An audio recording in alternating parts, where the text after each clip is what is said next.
I'm Patrick Lancaster right now, and just outside Liberty Square Metro Station in Tbilisi, Georgia. Maybe 200, 300 meters from the Parliament building, where just in a matter of hours, the 14th night of protest, consecutive nights of protest, will start to take place. And we are here to get some information from the people, to do just good old-fashioned street interviews, to see what people that aren't necessarily standing at the protest say about the situation. We made one about a kilometer and a half that way, but some people commented and said, why is it only old people? And I said in an interview that it was just the next generation that really wanted to speak. And I was also asked why only in Russian language, because people that wanted to speak on the camera just wanted Russian. But now we're going to push a little bit farther and really try to get younger people, push on the younger people especially. Hopefully they will say, regardless of whether they're in favor of the protesters or the government officials, give everyone their time to speak. Of course, we're not going to turn from the next generation down. We're going to let them speak as well. But we're going to do our best to get some English interviews. If some of them turn out to be in Russian, okay too. But we're bringing you facts here on the ground. Regardless of the opinions, we're showing you what people have to say about their political situation, their city and country. Please like, share, and subscribe. And remember, we're totally independent, crowdfunded journalists. You can support our work with the link on the screen or in the description. And also, go down to the other link and click Substack and subscribe to my Substack. That's where a lot more information, a lot more text, articles, videos, photos go that you're not going to see on YouTube. So make sure you subscribe to my Substack as well. All my work is supported by you, my viewers. What kind of questions? Just what the situation in the city is and how is the city? We're not adults, so we don't know about a lot of politics. Yeah, we don't really know anything about this stuff. So So. the woman that walked by us said something derogatory to us. And now those girls are filming us as we're walking away. Yeah, so those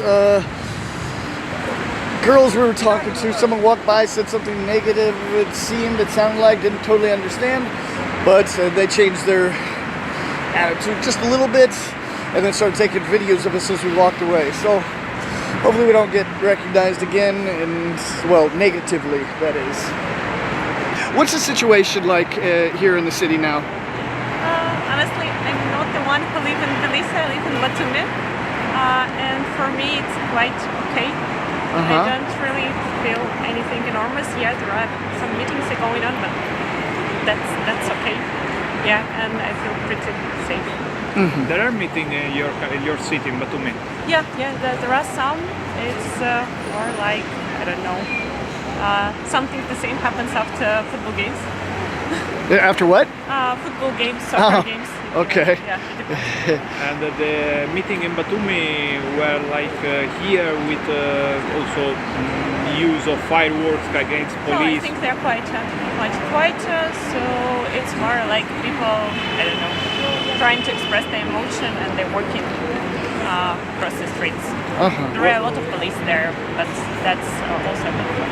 What do you think about the polarization of Georgian society now? There is really this so evident polarization. I believe it depends really on people. So people who live in the capital, they have more liberal views, so which is also expectable. And I believe young people also, they have liberal views. They do have a dream to join with Europe. Why not? And the old people who were in Soviet Union, they're, I would say, more conservative one. That's also good. So it's, I believe it's a generic process that people have different views and they express it. And what do you think the split really is in the population of not necessarily who wants to join the EU, but who's for the way the protesters are doing it and who's for the way the government's doing it? What do you think the split is? Pro-government, pro-protesters? I think it's more against government, but honestly I'm not that much deep into that, so I could not really explain in details what they're against for. So I think it's more about Europe, the fact that Europe do support there are some programs where people receive some funding, and if government saying that we are against that, we are not going to consider to join Europe at least or hold it for some period of time. So they just afraid that they will lose this opportunity to travel without visas, to join, just to have some extra funding. So this is how it is. But maybe not the best opinion. Well, no, thank you very much. And what's your name? Ina. Nice to meet you. Thank you. Yeah, Hello. Do you speak English? No. По-русски? А? По-русски? По-русски, конечно. О, можно вопрос пару слов? Пожалуйста. Ага. Пожалуйста. А вы откуда? Я итальянец, он американец. Да. Очень приятно. Очень приятно. Готово? А что Да. вас беспокоит? Извините? Что вас беспокоит? Да. А? Ну, мы интересует ваше мнение о ситуации в Грузии сегодня. Ситуация? Да. Ситуация в Грузии очень нормальная. Выборы нормально прошли. Они не получили то, что хотели. И поэтому сейчас они митингуют. Я никакая страна, сторону не держу. Ни правительство, ни оппозиция. Я нейтральная. Но я вижу, что они неправильно делают. Они протесты, да? Да, конечно. И что вы думаете о президенте Грузии, которая сказала, она парламент неправильно? Почему? Почему? Миллион 120 тысяч человек голосовали за картулю снега. Грузинские... А 800 тысяч? 800 тысяч. Грузинская мечта. Да, грузинская мечта. А оппозиция получила 800 тысяч. Сейчас разницу вы видите? Очень хорошо. Ну, конечно, вы думаете, это потому что в Запад не нравится результат выборов? Ну, если это ситуация, потому что в Запад не нравится результат выборов. Грузия находится в каком геополитике? И это все. Я спешу в школу. Извините, пожалуйста. До свидания. До свидания. Желаю Спасибо большое. Удачи. Yes. If only you're not going to cut particular parts. No. I'm going to finish my job around 7. Maybe we can meet here. Can we take your number just in case we always want to get all views? Sure. I'm not even sure which side you're coming from, but I want your opinion. Okay. So plus 995. What is your name? Jonah. Jonah. Okay, we're looking forward to it. Thank you.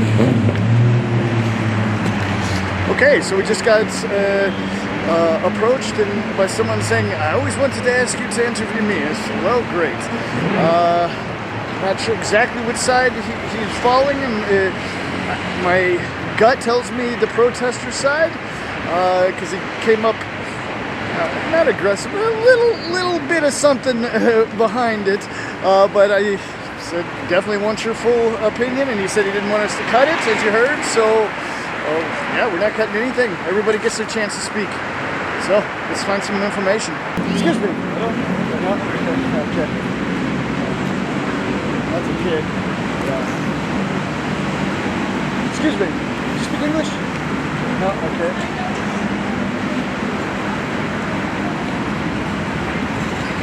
Excuse me. Do you speak English? We're journalists. We're doing a film on the situation. Yeah. Do you mind if we ask you a few questions? Yeah, we sure can. Sure. Oh, that's wonderful. Give us 1 second to. So what kind of questions you have? Just let me think about it. How's the situation? What's happening? Who supports who? Very simple. Sure, why not? Okay, ready? Okay, yeah, ready. Can you tell us what the situation in the city is right now? I would like to say the situation is pretty tough, simply because that we have most likely the whole amount of population, they don't like the government because we had this direction to Europe and to Union and so on. But they are pretty much shifting to the north. And it's understandable why, because the people who are regulating some stuff, and they're making some decisions when Georgia will be accepted in EU and so on. It takes time, but they don't understand that situation in Caucasus, it's a pretty different land. It's a pretty different location on this earth. So some things are changing pretty fast. And if we look at the geographical location of Georgia, yeah, it's pretty small, and it's like most likely it's the only land which is crossroad. So if you want to grab this land, you have to do it pretty fast. So I think Russia is doing that thing first. So that's a pretty tough situation. That's why the whole population is really doing this, probably the main work to just get rid of them. Get rid of. Get rid of the Georgian government, which is not actually not elected. They are not elected. They So- rigged the election. So you think the election is? It was absolutely rigged because we don't have that amount of population in Georgia. People left the country, many of them. So Well, come on. it was 800,000 that voted, as far as I Yeah, understand. so yeah. If you ask like me, my good friends, not all of them maybe went. So it's absolutely rigged. And if you ask any person, you won't find any who will say that that person voted for Georgian Ukraine. Because We kind of noticed that the younger generation, it Yeah. seems like they kind of have your point of view, but we spoke to some older people that might have grown up in the Soviet it's pretty Union. much understandable. Why? Because if somebody was a child and during like kindergarten they had to sing songs for Lenin, they will probably never understand what is the quality of freedom, why you have to be freedom, what it means to be freedom. No, free, I mean. And that's why they will be most likely remain prone to this post-Soviet world and the dream of one wonderful government. No, I don't think so, because it failed. Gotcha, I understand. What do you think about the declaration of President of Georgia that say that she don't leave the office because the parliament is not legitimate for It's absolutely logical, because if the election was rigged, so you need the government which is elected then to leave your post and somebody will take it. But the elected one, not the one who's like, okay, tomorrow I want to be a president. Okay, good for you, but I don't think so. So you have to be like really rightfully elected, not the rigged one, because we have seen it many times and we know where it goes and how it goes, and it always had a really bad ending. Yeah. And what about the clashes between police and protesters? What do you think about that situation? You know, if you look at the situation, most likely police always has the right to defend the government buildings, but that means that if I'm a protester, I should be not allowed to go really close to the building. But if the police is not standing really close to the border building, that means that it is staged for me to have the clashes with you, because I'm allowing you to come. If I tell you that we should have about 2 meters, distance. Okay, we have a 2 meters distance and we are keeping that line, so we will never have clashes. But if I allow you to go close to the building, I want to have a clash with you. What about the pyrotechnic large fireworks fired directly on the building? It's not always right. It's not always right, because you can also think that it can force also people to use some force. But what kind of force we saw? It's not the right one. When you are hiring people from like sportsmen, and they are dressed as like unknowing force. They are dressed in white, black stuff with the masks, and they're just running after the people and beating the hell out of them. It's not right. That's not a good one. But the authorities said that they made an investigation into those groups. Yeah, sure, right. Okay, so it's not. You think but not in our lifetime, but absolutely they will do that. Okay, understand. So yeah. All right. It's okay. All right. Well, thank you very much. Thank you. And your name? My name is Luka Tsiklauri. All right. Well, nice to meet you. Thank you very much. Nice to meet you. Thank too. you. Thank Have a good day. Have a nice day. Spotted. This night. No. Just now. The group by the door behind us. I'm just pointing over there for the front of it, but the group by the door behind us is talking about us, looking at us. Yeah. Excuse me. No. Okay. No problem. Excuse me. Yeah. You speak English? Paderski? Можно попасть пару слов? Мы сделали фильм за обстановкой города. Yeah, so. All right, so we've been invited inside to have a talk with someone. Should be pretty interesting. Hello, my name is Jimmy Gubeladze, and I just moved back from the United States back to Georgia, where I was born and raised, after living 21 years in San Francisco. Why you choose to come back from the US in Georgia? Few reasons. First, because I didn't necessarily wanted my kids to grow up in San Francisco. I have 3 small kids, and I believe that my values and my belief contradicts what was going on and what is going on in the city. As we all know, it's very actively engaged in LGBT propaganda, and I did not want my kids to grow up in that setting. Also, as I've mentioned, I've been raised and I was born here, so at some point I wanted to come back and live my life in my country, and I felt like after 21 years it was the right time to make that move, and additionally I want my kids and my wife to be close to their relatives and friends and experience these relationships. What can you describe the actual situation in Georgia?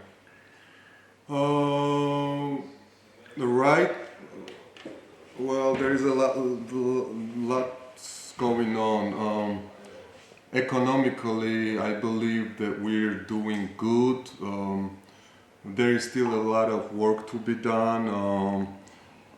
I was talking about the bad side of San Francisco, but San Francisco is one of the, if not number one, in a lot of things like infrastructure, engineering, architecture, and so on and so forth. It's the world leader. So when I come here, I see the contrast and how much still needs to be done. For example, in terms of organizing or rebuilding and updating our infrastructure, traffic, and so on. Politically, also there is lots going on. As we can see, it's a very heated times. And some people joke that maybe I decided to make that move in the wrong time, but I do not believe so. We see that there is some people who believe, especially the younger generation, that they have the right to protest in certain ways to better the country and become members of different organizations, which I don't agree with if we get into more depth. So in general, that's a very general question. There is lots going on. So if you wanted to ask about specific, I can maybe elaborate more on that.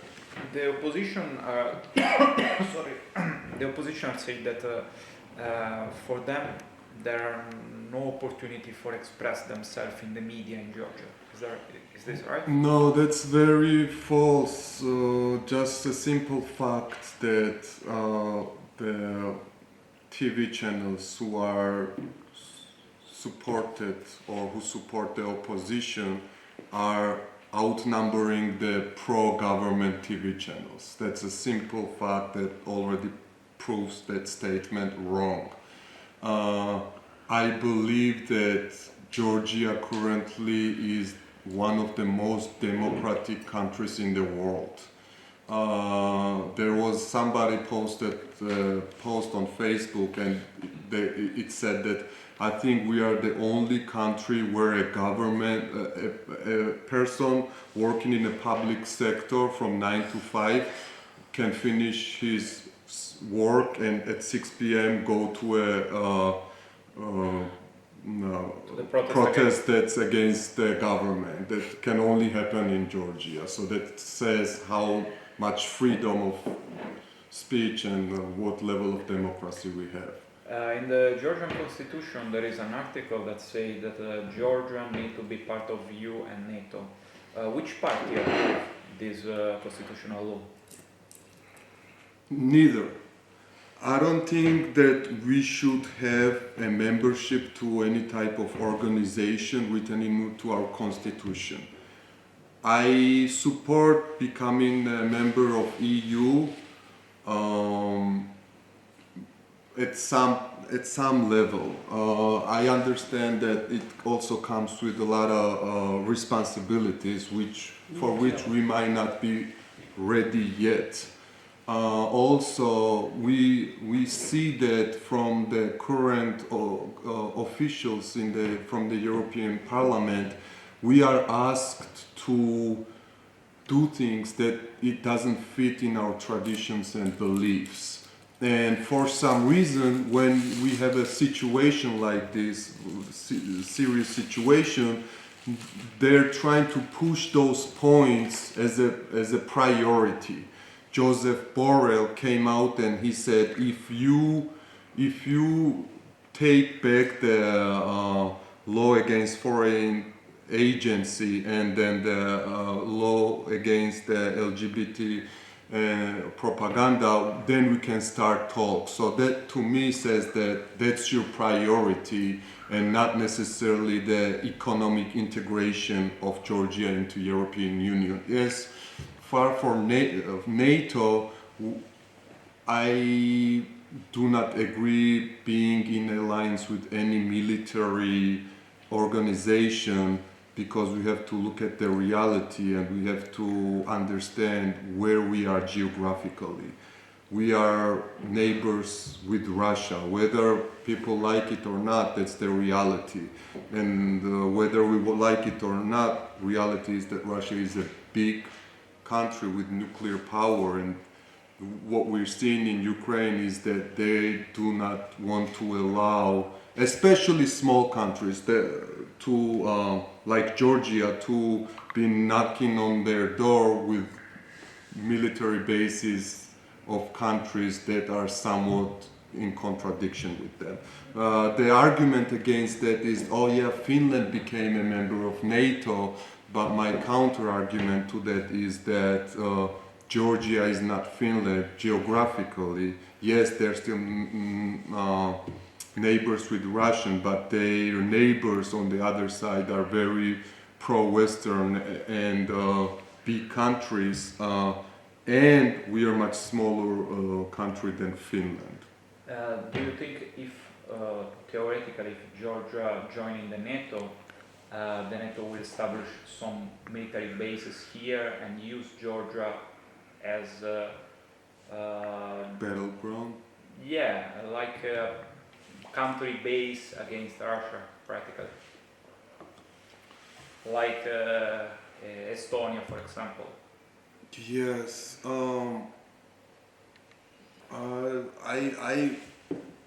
Why? Well, my question would be, why would want NATO to have Georgia as a member? Not because we're gonna protect NATO countries, right? We're saying that we're gonna get protection from these big countries. But in reality, what we see is that we saw this already. We're seeing this, what's going on in Ukraine.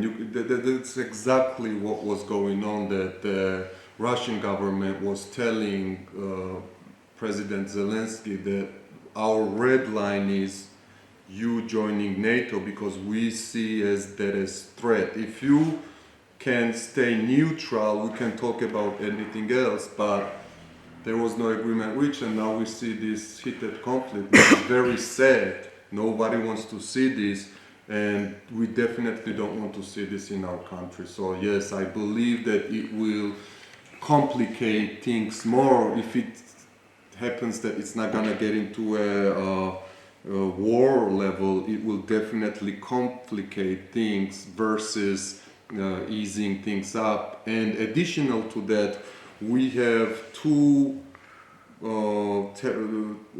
territories that we want to we want to regain our control over, which is South Ossetia and Abkhazia, and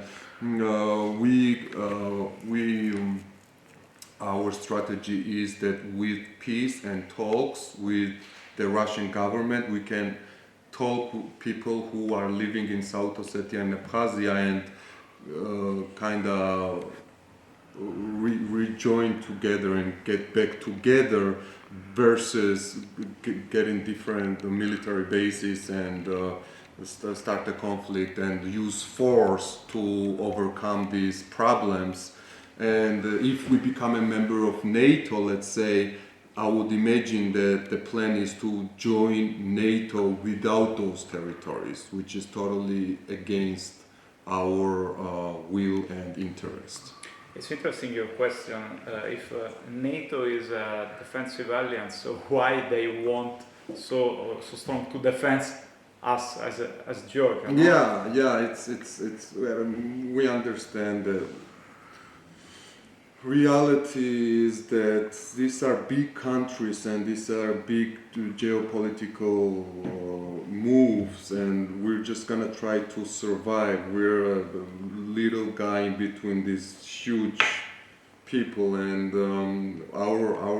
we have to come up from our interests first. So if you look at it, it's not in our interest to have these two interests so close to each other on our territory.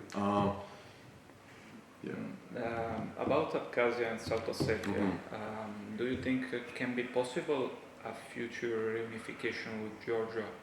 Yes, Which base do you think are necessary for that? Well, first of all, we have to have peace. With war, we're not gonna get these territories back. That's out of question. If anything, we're gonna lose more territories, which we already saw in 2008, not too long ago, 14 or 16 years ago, we saw this. So what we're left with communication and peace. I believe that if we become a stronger country with interests from all over the sides, it will be even in Russia's interests to come to some kind of agreement and start communication in that direction. We see that right now China, for example, expressed interest to build this huge port on the Black Sea, which Russia has also some kind of interest invested in it. So things like this is what will build the broken bridges and how we see those territories come back together. Patrick? So, on the idea and theme of the protests here right now, can you tell us what's happening with the protests, how it got to that point, and also what do you think about any possible outside influences or international influences, whether it's instructors, as the Prime Minister alleged, or finances? It is definitely pushed from the outside. This is not a result of actions that were performed yesterday or day before. This is the manifest of years of investment and I'm gonna use these harsh terms, but brainwashing, right, of special forces and special interests. If you ask these protesters a couple of questions, they don't want to even get deeper into debate. They're just saying like, oh no, you're pro-Russian, you don't want to join the Europe, you don't like America, you're pro-Russian. That's the label, that's the level that most of them are staying at. I believe that number one problem is that, and I think the current government also kind of did not foresee this, that slowly, year by year, drop by drop, there was this brainwashing happening that in universities, which we're seeing right now. It's the people, students, and even high schoolers are coming out, and their directors are telling them, and the teachers are pushing them to come out on the protests, and they don't really understand what's going on. So it is definitely a result of manipulation of the educational system. That's why, unfortunately, we're seeing that a lot of portion of the Protestants are younger generation. In terms of financing, we see so many different NGOs, right?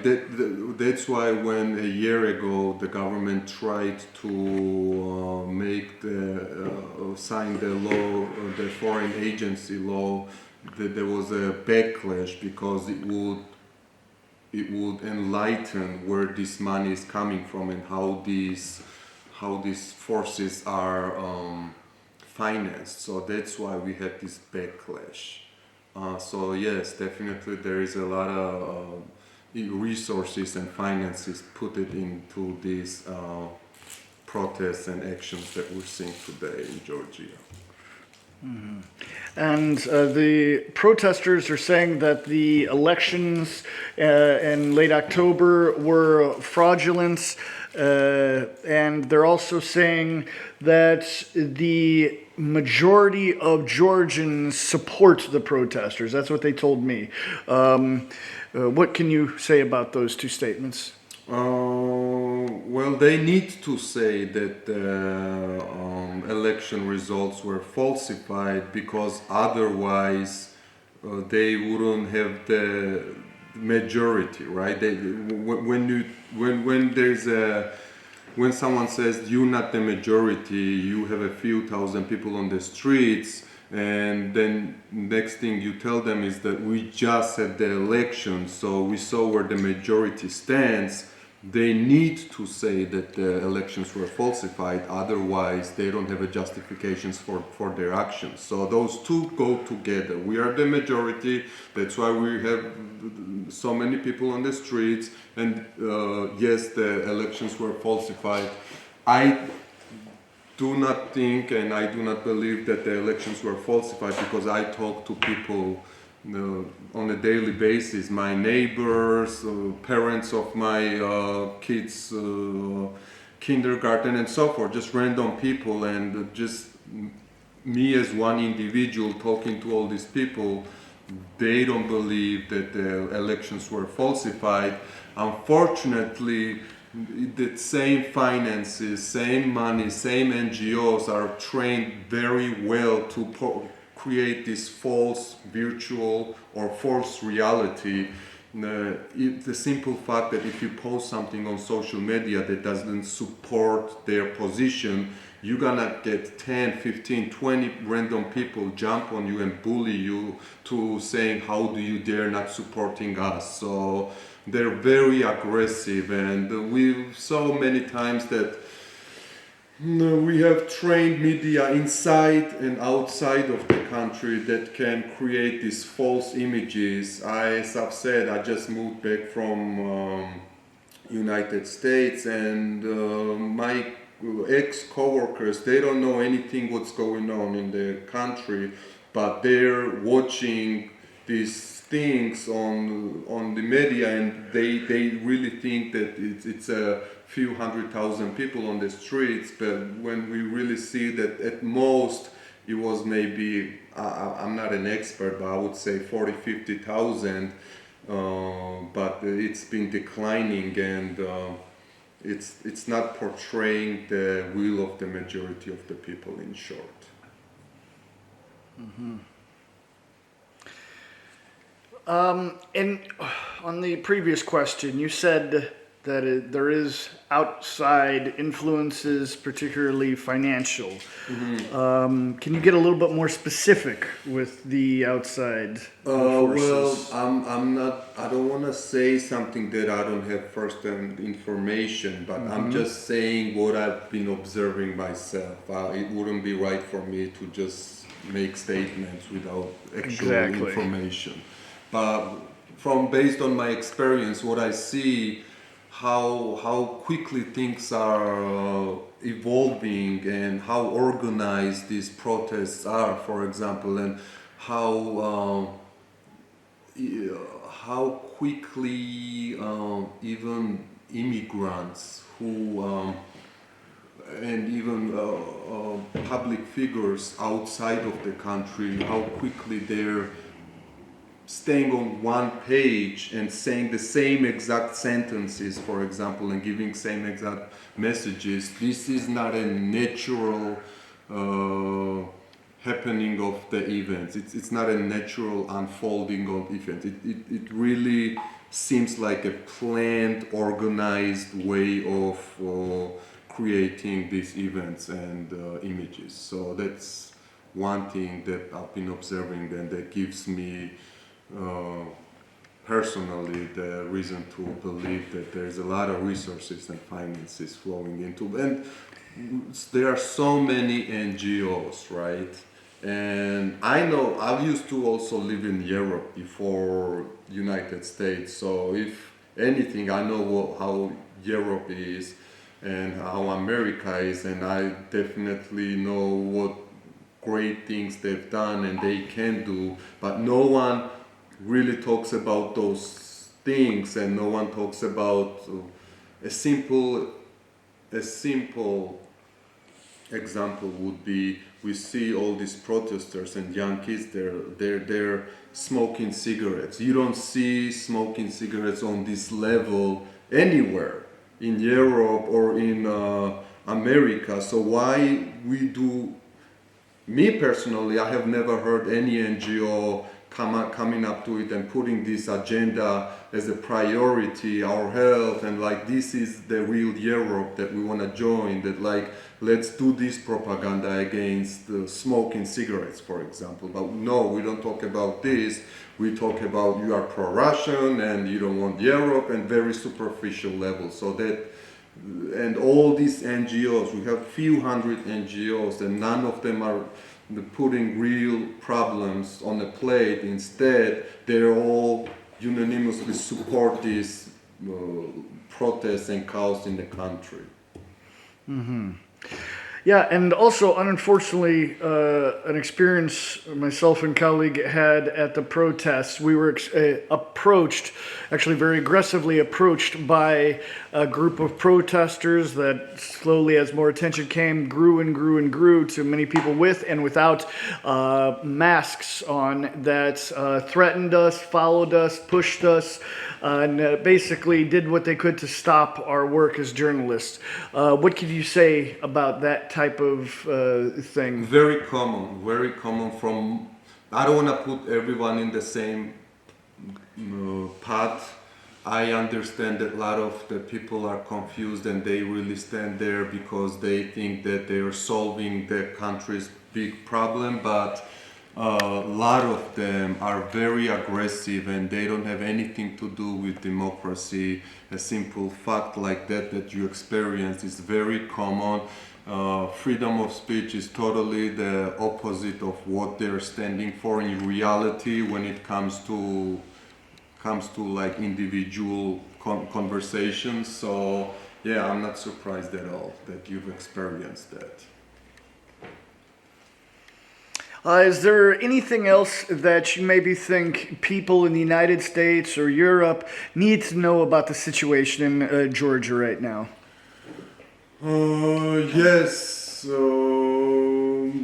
Don't believe those lies is what I can say. We are throughout the history, we've been very democratic state, and we really like the Western civilization, and we support it, but not that falsified and not true values that we are told that West stands for. There might be some government that doesn't support the true values that we believe in, that West should stand for, and that's kind of what happened. I believe that still the current government wasn't really portraying the true faces of United States, and that's why the situation got more intense. We have hopes that Mr. Trump in power we will get back to normal relationship with the United States, because we understand they're a superpower.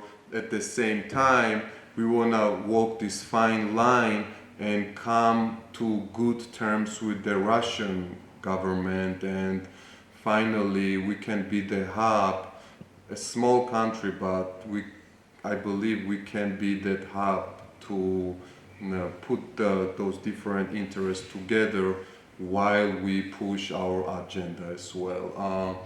I don't want you to think that we are pro-Russian or pro-American or pro this or that. We are pro-Georgian. We welcome everyone throughout the history. If you walk on the streets, you see people from different nationalities, different beliefs, and we never suppressed anybody. We always welcomed everyone, and we want to continue to live like that. By we, you mean the Georgian people? Yes, yes. Okay. All right. Excuse me. You speak English? Yeah, right. We're doing a film on the situation in the city. Can we ask you a few questions? I don't know nothing about it. I'm a foreigner, so Okay. I'm not Georgian. Where are you from? I'm from Ukraine. You're from. Oh, it's interesting, maybe. Well, if he doesn't know anything about the situation. Yeah. Excuse me. Speak English? Okay. Excuse me. Speak English? We're journalists doing a film on the situation. Can we ask you a few questions? No? Okay. All right, no problem. Можно сказать, как обстановка город? На данный момент обстановка она стабильная. Вечерами собираются митингующие. Большая часть, конечно, не согласна с нынешней властью, но, в общем, как вы видите, пока такая дестабилизированная, можно сказать. С одной стороны, вроде бы свободно, а с другой стороны, люди выражают свое мнение. Что вы думаете о политические выборы в Грузии, которые много людей здесь и СМИ в Западе, Европейский Союз, например, сказали, это неправильный выбор? Вы знаете, с позиции туриста, я турист в этой стране, поэтому я считаю, что каждый народ, независимо мал он или большой, они вправе выбирать себе правительство, политиков, и то, что сегодня происходит, они тоже выражают свое мнение касательно выборов. Вы откуда? Я из Израиля, Тель-Авив. И как долго вы был здесь? Я здесь 2 месяца. Видит много, да? Да. И как вы думал, общая Грузия, сколько процент с протесты и сколько процент с государства? За государство. Знаете, это сложный вопрос, конечно, потому что, как вы видите, днем все свободно, но в любом случае собираются в основном студенты, работающие люди. Я думаю, 50 на 50. Это моя точка зрения. И как вы думал? Вы думал, это выбор был честный или нет? Я? Да. Нет, я не участвовал. Этот выбор не был.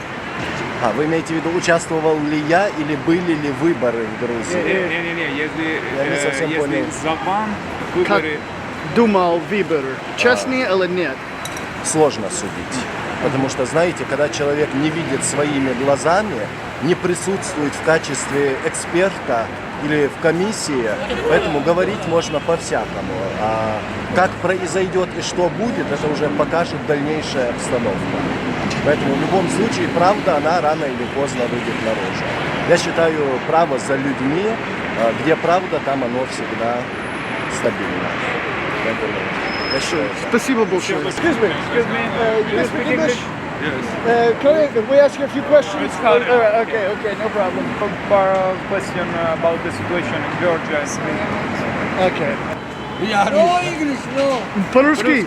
Русский, да. Да. Вы откуда сперва? Я родился в США. В США родился. США? Я итальянец. Вы? Из Италии. И знаете русский, да? Да. Очень Чуть-чуть, хорошо. чуть-чуть. Я уважаю русский. Кто не уважает, я не знаю. Можно сказать, что произошло в городе сейчас? Сейчас? Да, что произошло? Что произошло? Ну, это все, Ну, они политика. же митинги, Да. да. Да. Ну, они говорят, что выборы, что были, выборы. Ага. Что выборы это неправильно голосы считали. Оцлеба проиграл, другой выиграл, у каждого свое, понимаешь? Ну, что правда? Я не знаю, это правда или неправда. Нет, что правда?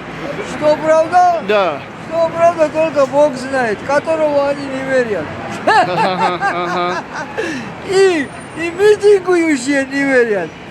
И наша правительство тоже не верят. И пока Богу не поверят, ничего им не поможет. Ни одного, ни второго. Вот мой ответ.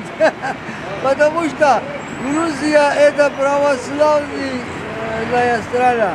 Грузия это Божья Матерь страна. Божья Матерь охраняет Грузию. А когда они сперва к Богу не идут, и туда бороться идут, им ничего не видит. И это правительство тоже к Богу не смотрит.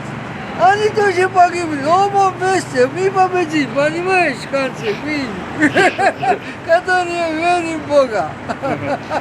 Все, спасибо. You're Patrick Lancaster. Yes. Wow. Yeah. I didn't expect to meet you here. Well, nice to meet you. Well, likewise. Are you local? I'm from Kazakhstan, Oh, really? From Kazakhstan. but I came here from Finland. Uh-huh. I'm a volunteer in Ukraine. Okay. Yeah, that's how I know you. Yeah, well, great. I've seen that you had some issues with local Yeah. people. Yeah, unfortunately. Yeah, at Well- least here's a little bit easier than if I would be in Kiev, I guess. Yeah, But you know, everybody has their different sides of every. Yeah. Like I say in all my reports, don't just watch my reports. Watch things from both sides. You know. right. Well, by the way, where are you from again? I'm from St. Louis, Missouri. Right. Yeah.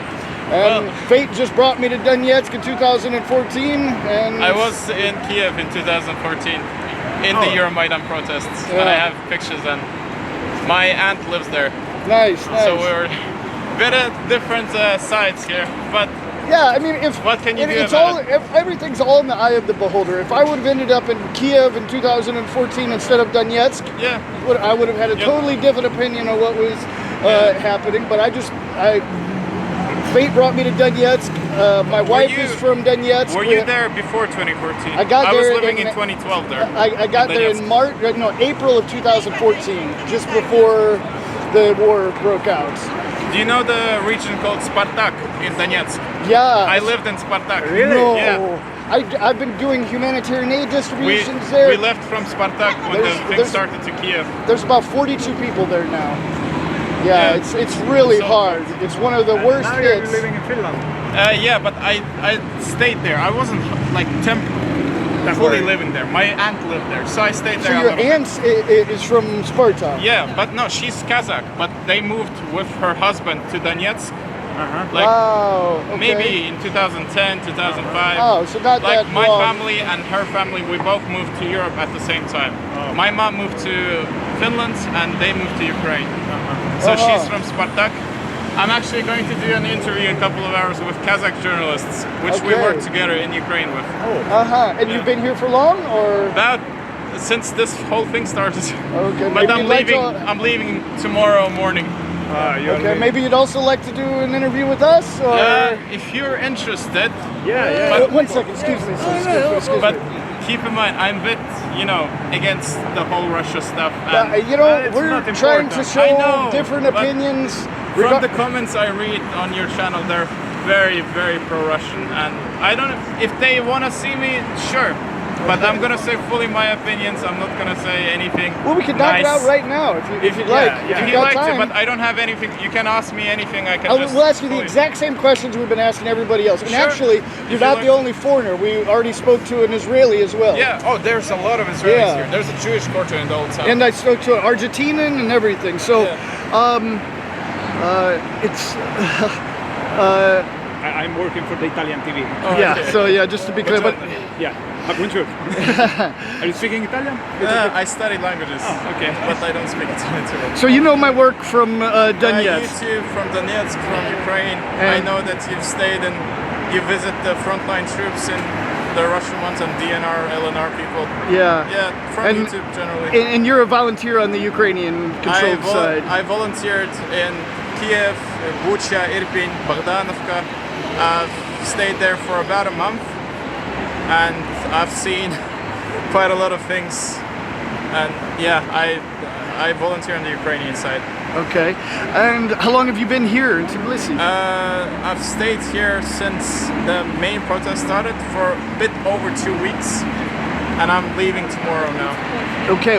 What have you seen from an outsider's perspective? What do you think is going on? Okay, so when it started, I didn't expect it. I knew there were protests happening, but I didn't know it was already starting in the parliament, because the day I arrived, it started.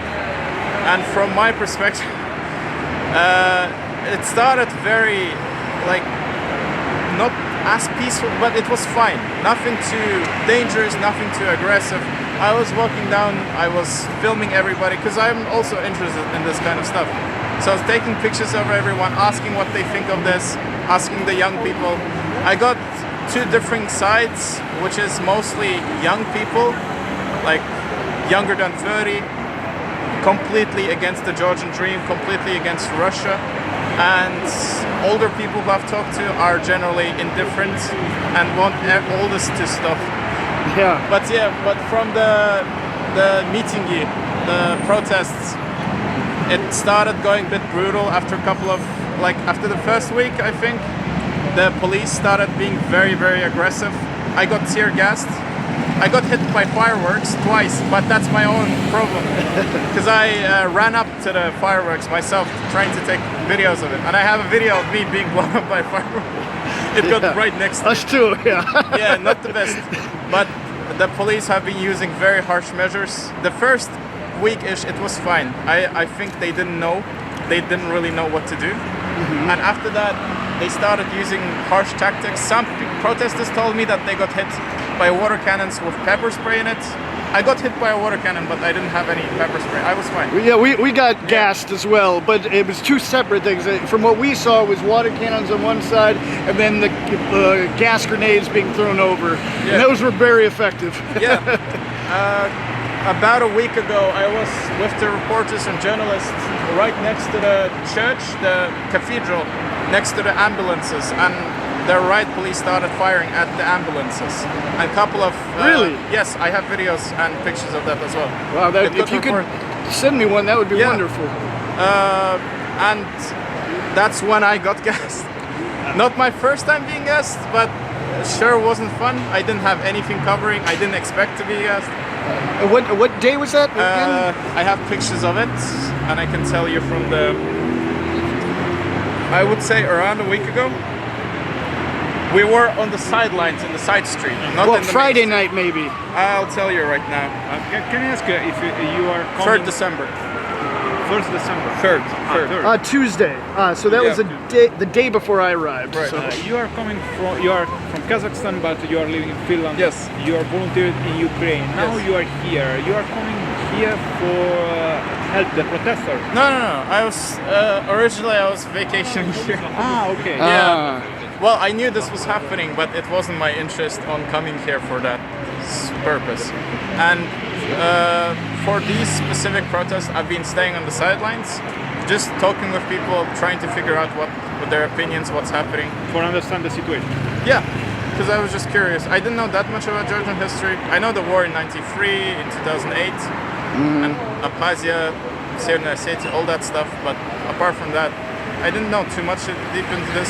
I just bought some rings below, and the shopkeeper talked about 20 minutes. Also the history of the government, all the stuff. Maybe we should go see him. Yeah, no, go down there. And all the shopkeepers, they're very talkative about this stuff. All right. And there's one woman that came from Abkhazia. Really? Yeah, Wow. she had to leave when the Georgian Abkhazian forces started genociding there, the Georgians. And she's one of the refugees from there. Okay, gotcha. She owns a watch shop in the end right there. Okay, well, yeah, we'll check her out for sure. Yeah. But apart from that, yeah, now I'm not risking anymore. There has been reports of some foreign tourists being attacked. Some British guy got arrested. Yeah. He was accused of being a foreign instructor or something. Yeah. I was with the journalists, and from what I've seen, it's not safe anymore for anybody, for you guys as well, by the way. We figured that out on Sunday. From the protesters and the police. I understand the protesters are going to be violent towards you guys. Yeah, you guys know that as well. Yeah, So we figured that Sunday out. we have such experience. Yeah, I saw the videos as well. But from the cops as well. Keep in mind, they take negatively to all press. I was right there there was some scuffle going on. I was trying to film it, and there was a riot police with a shotgun, like an actual shotgun with rubber bullets. I tried to take a picture of that. They started yelling and started coming at me, and they're gonna don't film the special spецтехника, the riot police stuff. They're gonna get really angry at you, and be very, very careful. When the protesters say that the authority permits to Patrick or me to come in Georgia because they are pro-Russian, so this is a fake because the police can hit also. Well, all journalists are enemy for the police. Well, they don't know you guys are pro-Russian. They just see cameras and they attack. We're pro, opinion of that's not being shown by the normal from West media. What I've seen from you specifically, I didn't see too biased things, but because again, you were brought up in the Donetsk area. Yeah, I was there. What you say, I don't really see too specific things wrong with that, and I don't specifically have a problem. It's just the audience I see. They say horrible things. They say this is a color revolution funded by the CIA. I was in Euromaidan. I wasn't paid by any kind of CIA. I wasn't paid by the SBU, the GRU. It's the same when some people say that we are funded by the Kremlin. We had the same problem in Kazakhstan. In 2022, we have January riots.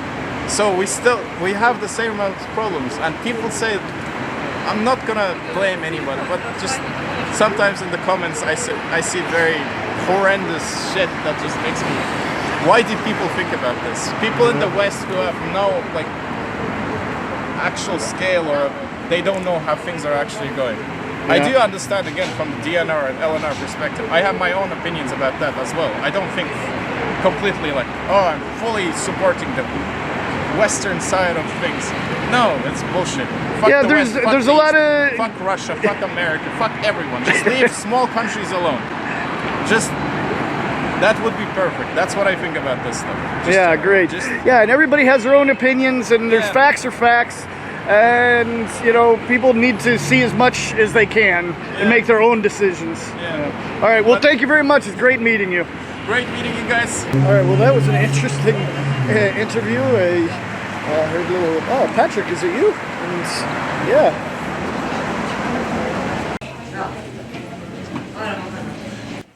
Hello. Hello. We're journalists, and we were told. Do you speak English? Или по-русски лучше? Мы журналисты, мы сделали кино на обстановку города, митинги, все это, и просто политика, и истории. Человек был сказал, может, вы... Интервью хотите? Да. Вы из Абхазии? Да, я не могу. Пару минут, не? Нет. Понял. Интересно просто. Да, было интересно.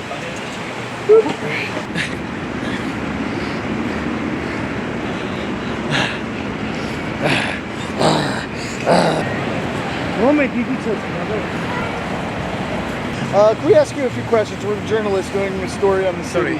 Okay.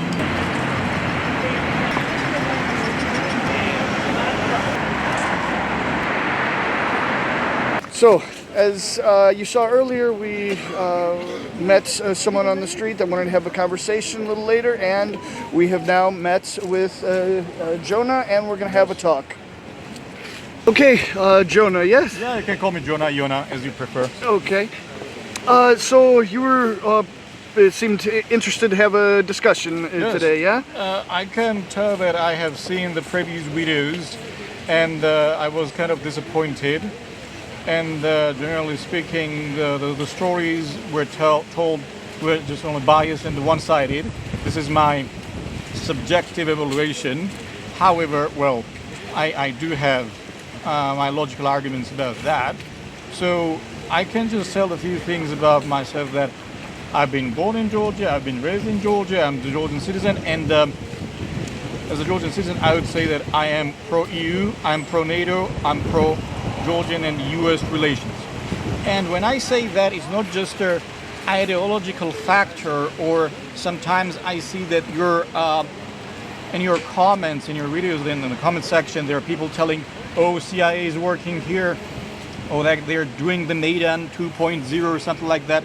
So I can simply tell these people that you don't realize the actual situation, what is happening here. So simply, sometimes I tell you just need to be neighbor of Russian Federation to realize how troublesome it is to be neighbor of Russian Federation. So we, the people, and I'm not just telling that on behalf of myself, but I have plenty of friends who have the same ideas. We tried the best just to get closer with our Western allies and Western partners, because the last 33 years, what we have experienced from the Russian side was generally, I can say, betrayal and undermining of the Georgian sovereignty. So may I ask you, have you been to Abkhazia? Yes. You've been to Abkhazia. Have you broken the law of occupation? If you have heard about that. I have heard about it now. It's been about you entered 6 from years. the Russian side, I guess, not Georgian side. Yes, Well, I mean, no one is going. I don't think that someone is going to catch you for that, because I can simply tell that Georgian government right now is way more pro-Russian. So anyone who is a pro-Russian can feel pretty simply here. Nothing is problematic for them. But the problematic thing is, if I'm going to say out loud that I'm pro-EU and I don't like the way how our government uses force against peaceful protestants, well, some people don't like that, and others may say that it's not a peaceful protest, we use firecrackers or something like that. And I saw that video as well. I can't call that violent protest, and I can tell you why. Go in the Rustaveli Avenue, this is the major vessel of the city, and ask me what type of private property has been so far damaged except the parliament building. So it's not private, by the way, it's actually government. So we are not touching any private properties. All stores are working well, museums are working fine, galleries, shops. What we have problem is that our governments actually literally throw at us on our face our constitution. So several years ago, by the same government we're protesting against, was kind of proud, telling that they were able to put that in their, as a 78th article in our constitution, that Georgian government officials were going to do all their best to do finest job to integrate Georgia into EU and the NATO. What we are seeing right now is that they telling we are suspending that until 2028. So, and this is pretty interesting date. This is the date of the next parliamentary election. So they may think that, okay, we're suspending that, and people may think that, okay, we are going to vote for the Georgian Dream, because if we vote, then maybe they're going to cancel this kind of policy and they're going to continue negotiations with the EU. But that's just a lie, and this, I would say, like a false kind of assumption, because what we are looking, and this is pretty interesting, after the Ukrainian war since February 2022, is the exacerbated situation, and this government is more Russian-leaning and has nothing done to integrate EU. So literally I can say that Georgian government is breaking its own constitution. This is why people are here. This is why we are protesting.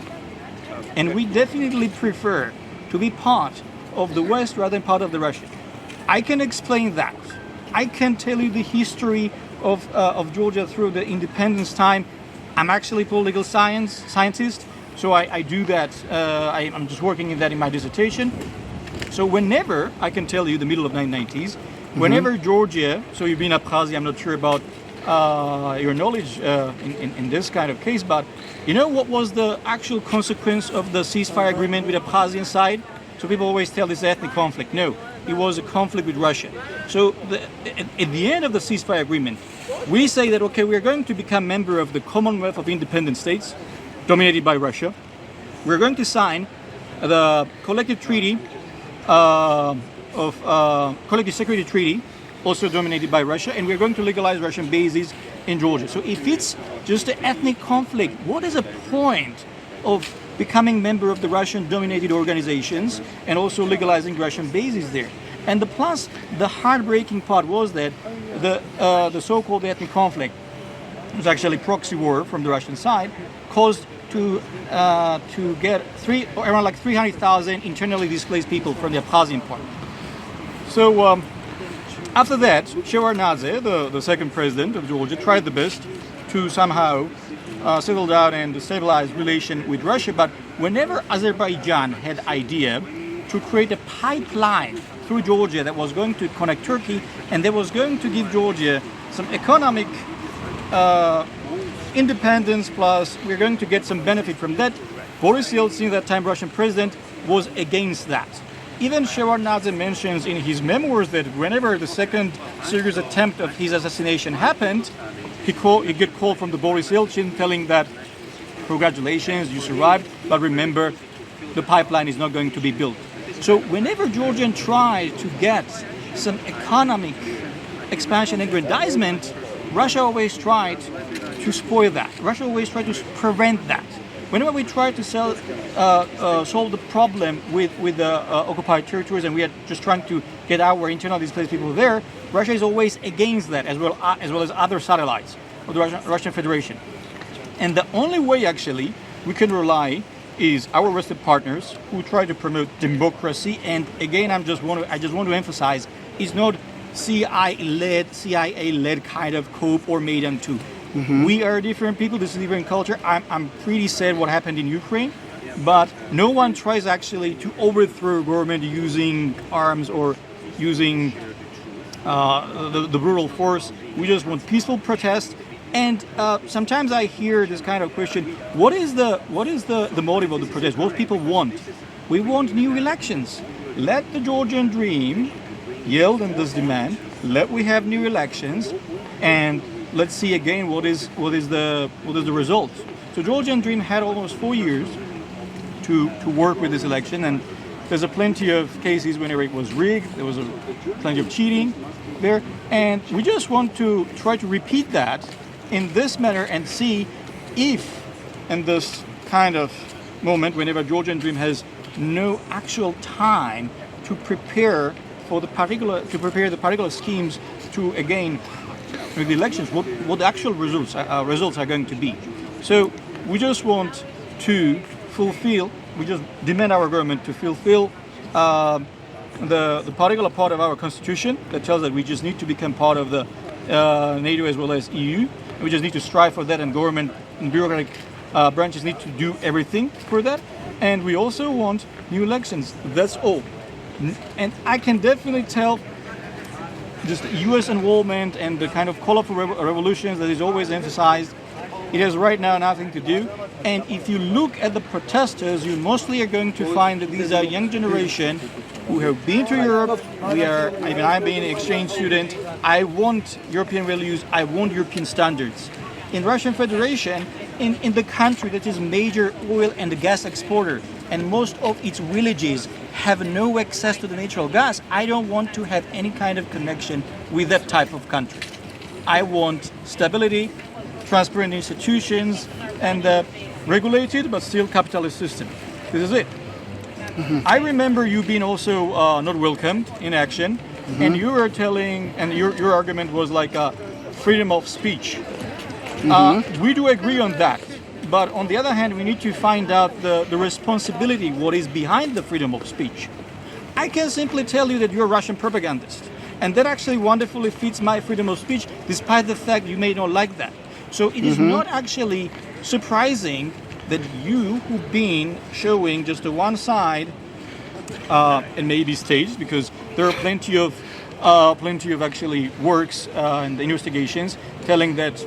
You may tell me, you can say that it's not true, but you have even used, as I have read, more corpses actually to create a scene to say that Yeah, these people and have you been- can, I think, understand how ridiculous that sounds. I don't, because I'm aware of the Russian propaganda. It's actually one of my my sphere of interest. So you may say it's actually ridiculous, but from Russian side, I'm not going to.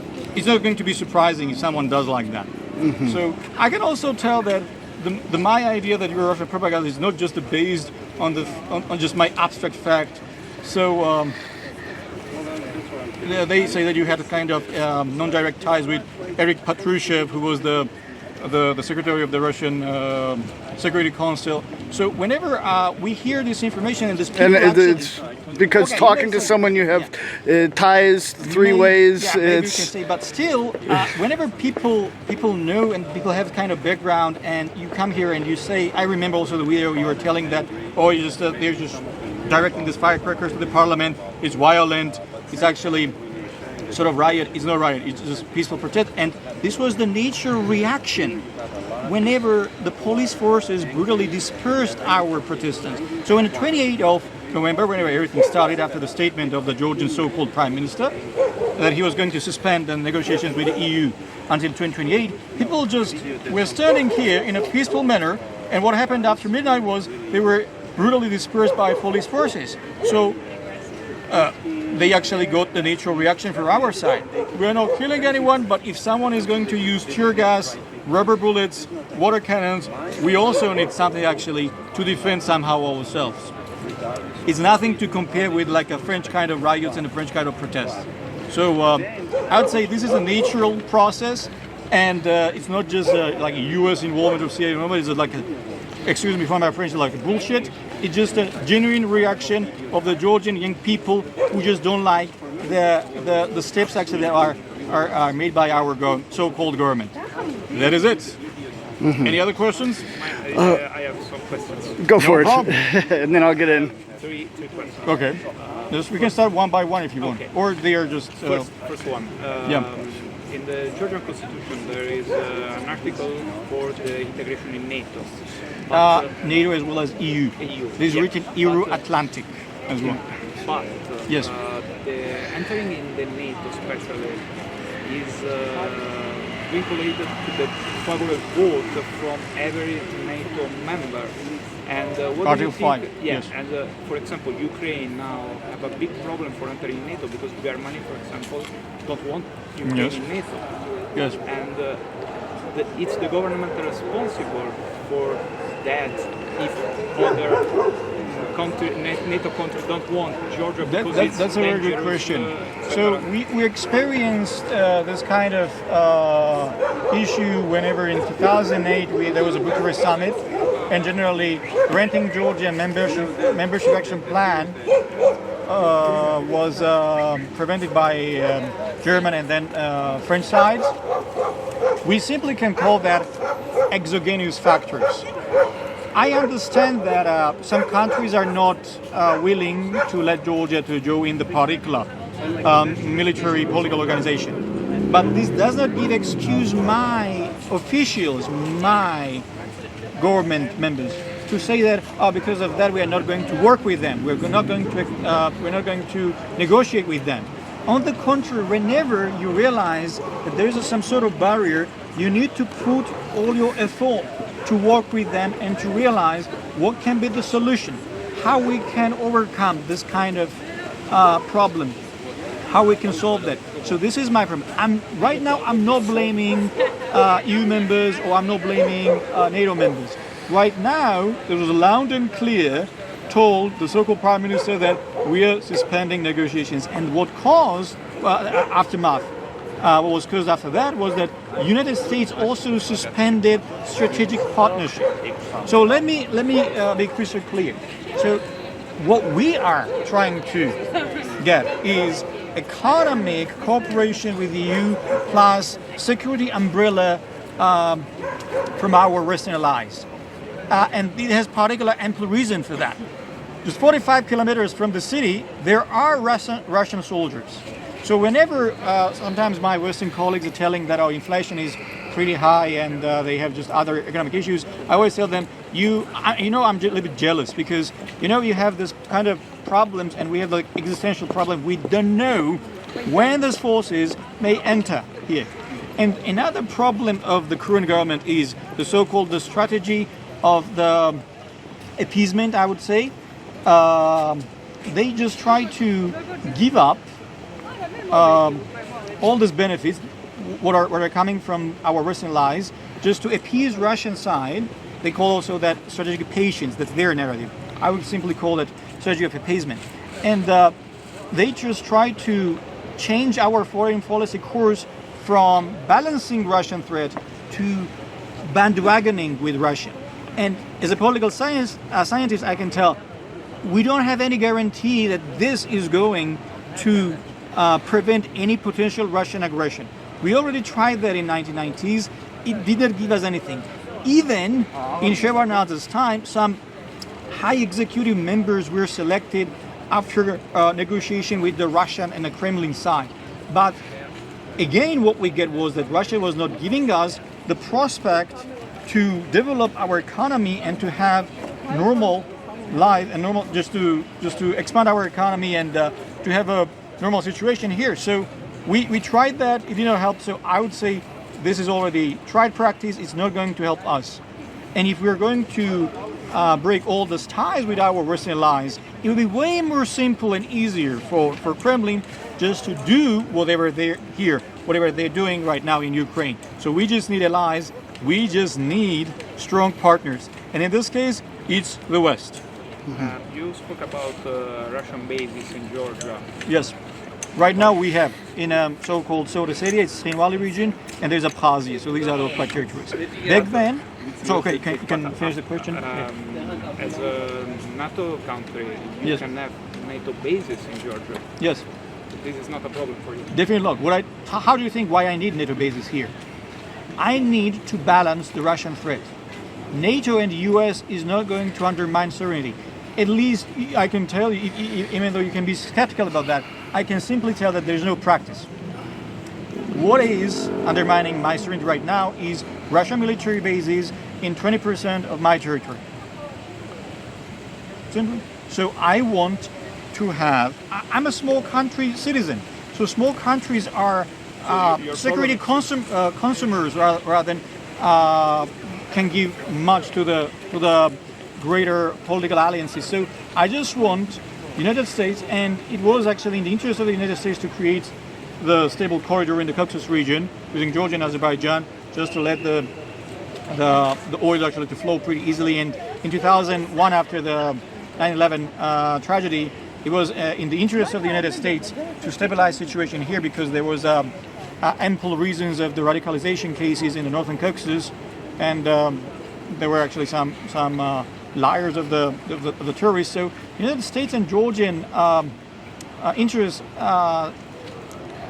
have been coincided, I would say, since middle of 1990s, and then it was actually strengthened in after 2001, 9/11. So Russians actually, with the excuse and with the blaming Georgia, which was actually false information, that we were hiding terrorists, and back then there was a foreign secretary of the Russian Federation, it was early 2000s, Igor Ivanov, he was even telling back then that Bin Laden could be in Georgia, and it was ridiculous. And this was and Russia was going to use that as an excuse to conduct its military operation in the Georgian territory. What we did, we invited U.S. personnel, they trained our border guards. It was a train and equip program, and they did the best actually to create anti-terrorist group in Georgia. Russia was not going to enable that, and this was a wonderful way just to cut from the fundament the Russian kind of a casus belli, just to intervene militarily in Georgian territory again. So what I can tell you is that Russian interests and the Georgian interests were getting farther and farther, and the gap was getting deeper in the 1990s. Meanwhile, U.S. and the Georgian interests were coming along on the parallel side, and they were coinciding. So this is the reason. Another point is that imagine the country that is not recognizing Ukraine's sovereignty how do you think how they are going to think about Georgia? For them, we're just territorial unit that was part of the Russian Empire and later Soviet Union for like 200 years. And whenever we have, we can definitely say that whenever we're just sitting with the Russians, like we're having the conversation in front of each other, Russians don't recognize Georgia as like equal partners, and they will never do that. And that's the problematic part. So we say we have 3,000 years of Georgian statehood since the ancient history. We just want to continue that. We have our own culture, we have our own faith, we have our own language. So we just want to protect these major columns on what the Georgian identity stands. And in this kind of hybrid battle, US is reliable ally, and Russia is the side actually who tries to undermine all that. The last question about Russian propaganda and Yes. Russian propagandists. Yes. For you, for example, you call Patrick a Russian propagandist because Patrick worked in one side. Yes. But you will be called Western journalists, Ukrainian propagandists, for example, because they are working for Ukraine. For example, I'm Italian. Okay. In Italy, a famous journalist for the state television, Yes. Stefania Battistini, Yes. was awarded by President Zelensky. And the motivation of this award was her work in the information field for Ukraine. And So would you call them a so Ukrainian why propagandist? they're Ukrainian propagandists? In- Well, I can from say your that point of view, you can have the right actually to call whatever you want, but what I lack here is that whenever you have the particular point of view and you're just only focusing the one particular side. And I remember you made videos about the Ukrainians killing the citizens, foreigners fighting, even Ukrainians fighting on the Russian side as Ukrainians. So I can see, as just an ordinary person who just watched all the videos, I was just thinking, okay, I kind of understand this. This is sort of like interesting, but I would call this propaganda because I was unable to see another side and the real and actual motives. Why Russia entered in that area and why Ukrainian was actually responsive in this matter. So another problem is that you may call me that I am biased as well, but we Georgians experience the very same thing what Ukrainians are experiencing right now in 992 and 993 during the Abkhazian conflict. So therefore, I know, well, I can tell that Russia is wrong not because I'm just a biased person, but I know what's the actual motive of Russia. You know, the country that kind of tries to intervene in the conflict and the actual so-called reason is a self-determination of the nations. And then the same country is trying all the best to incorporate the so-called self-determined regions within its own territory. I simply tell that that's not right politically. So all the sides actually who work on that side, all the medias or freelancers, whoever, I say that they're doing the Russian propaganda. And on the other hand, the people who work in the Ukraine, I can simply tell that they're on the bright side because this is a country to be attacked, the situation has been destabilized, and just this country is trying to fight for its own sovereignty. I can tell the same thing. In 1990s, there was a Chechen campaign too. So Russia was labeling Chechens as a terrorist and was using brutal force and bombing and shelling Grozny, the capital, and did plenty of atrocities. What I can tell you, the journalists and the reporters actually were under severe pressure, and actually one lady, Politkovskaya, as I remember, she was also killed. NTV TV station was closed. So whenever country who has experience like that done things, and you're just trying to show so-called the truth on this side, I can simply tell that you're just trying to clean all this dirt, what was done by the country itself.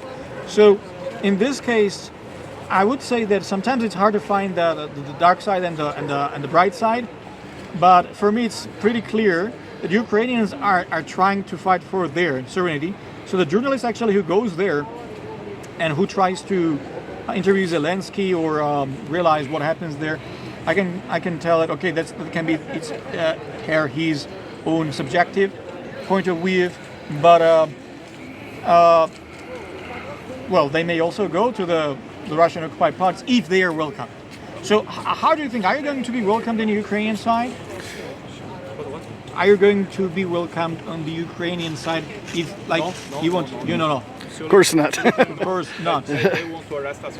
Yes. So how do you think, what is the particular reason of that? Because they consider us like enemies. Because we are in the Russian side. You're not, and you mentioned that loud. I'm happy to hear that you are on the Russision side. We're physically on the Russian side reporting. But what about ideas? You're not on the Russian side. In 2000, you can't find one opinion in my reports. I show the facts that I see, and everything that I say in my reports is backed up by the video, and I let people speak about their experiences. Yeah, I understand that. So generally, sure. Ukraine in this moment denied entering to all Italian journalists that worked in the past years in Donbass, also for journalistic reasons, without any political reason. Yeah. And I will ask another time, do you see a difference between a journalist that is working for the Italian state television awarded by Zelensky for her work in information field and a freelance journalist that is not working for Russian state media but it's working on the Russian side and show what's happened in this side? We may have plenty of questions about that. The wonderful question would be like, from what sides are you getting the funds? What is the source who finance you? And it would be no surprise for me that behind the particular bureaucratic obstacles, I find out that you're still secretly financed by the Russian side, because this actually does not happen. You're not going to finance by just ordinary person who is going to donate like a few dollars to say, okay, I'm just going to support that. So again, I mentioned like Patrushev, and I think it was also a French businessman, Krasner. I'm not sure if I'm telling that right. And through the Krasner, you had some ties. So these are actually done by the Ukrainian intelligence. Of course, you may say that this is actually kind of nonsense directed against you, but I'd say that it's not so easy and simple, and it's not like an abstract thing just to work on the Russian side and not to get dividends by that. I know the organizations who are here, who are financed from the Russia. I know their narratives. I know their positions, and there is no big difference from your perspective about that. So, and criticizing Zelensky, ordering the particular people who is working on that side, well, that's actually the leader of the country who is in a war. And, you know, in this case, well, we may criticize everyone. We can even criticize Abraham Lincoln, who suspended habeas corpus during the American Civil War. But well, it's actually the kind of consequences and the aftermath of the war. Whenever it happens, the societies, the country sometimes goes a little bit far from the actual norms and regulations, which works nicely in a peaceful time. So it's not surprising for me at all. Okay, so lots to go around. One? Okay. Huh? Last question, or no? I've got a few different ones. Okay.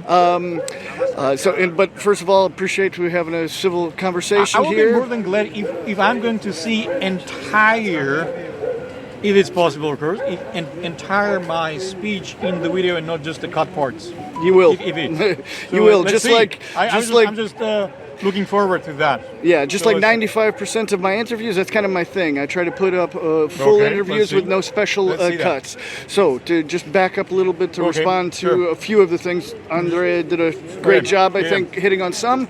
But as far as the financing, actually, you can believe it or not, it's actually open source. My financing comes from donations from the West. It can actually be found. Wonderful. The total number of them and everything is live, can be found on websites. And as far, so I'm just going to run through a few things that you said, and then we can go back. As far as the Russian propagandist thing, in all of my reports, I tell people I do not have all the answers. Don't just watch my reports. Watch reports on the other side of the line as well, because there's things that I don't have the information to, and I can't show you. Now, one journalist has all the information, and if they do, if they say they do, they're lying to you. So watch as many sources as you can, not to be tricked by any one source. So that's why I show what I can, show what I see, and that's just a small part of the puzzle that's not being shown in other locations. Yes. To back, I have read that your point of idea is that you're going to show things that are not shown by the mainstream Western media. Is Yes. that right? Yes. Okay. But still, I want to just get back to the financing part. So you're telling that you're financed by the Western parts, okay? Yes. And you're telling that you're not financed from the Russian side at all. No. Not at all. So I'm not going to. And you know. I mean, occasionally, this is way excuse me.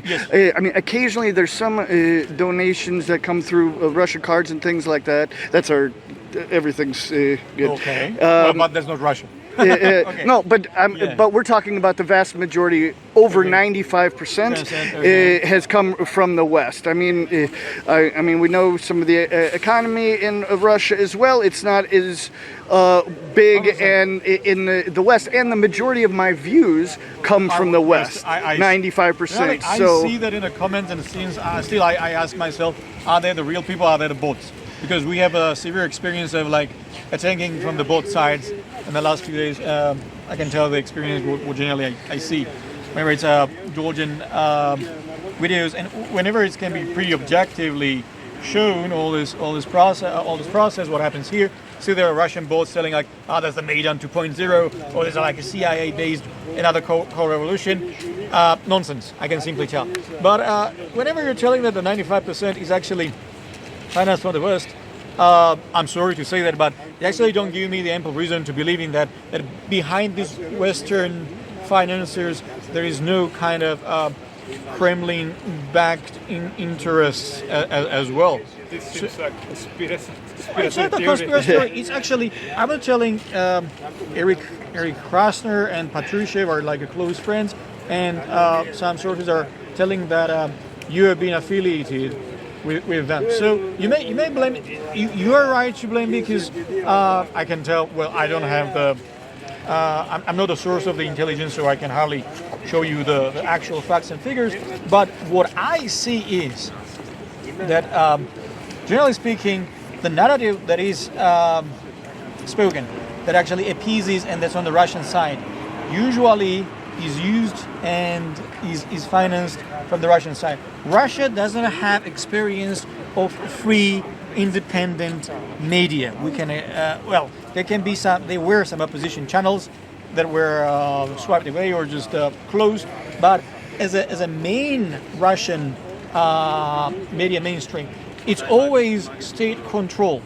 So generally speaking, all the people, and this gives me the reason to assume that all the people, even the so-called freelancers or others, were doing the particular content that actually works with the Russian side pretty well.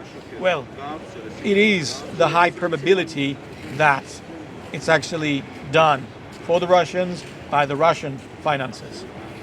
That's actually my opinion. So you can criticize me. Yeah, well, luckily we have freedom of speech, and we're doing this in a civil way, so we can disagree. Yeah. And you have your opinion. I know what I know, and so the whole idea, and this is also what we want, is there's just a simple modus vivendi.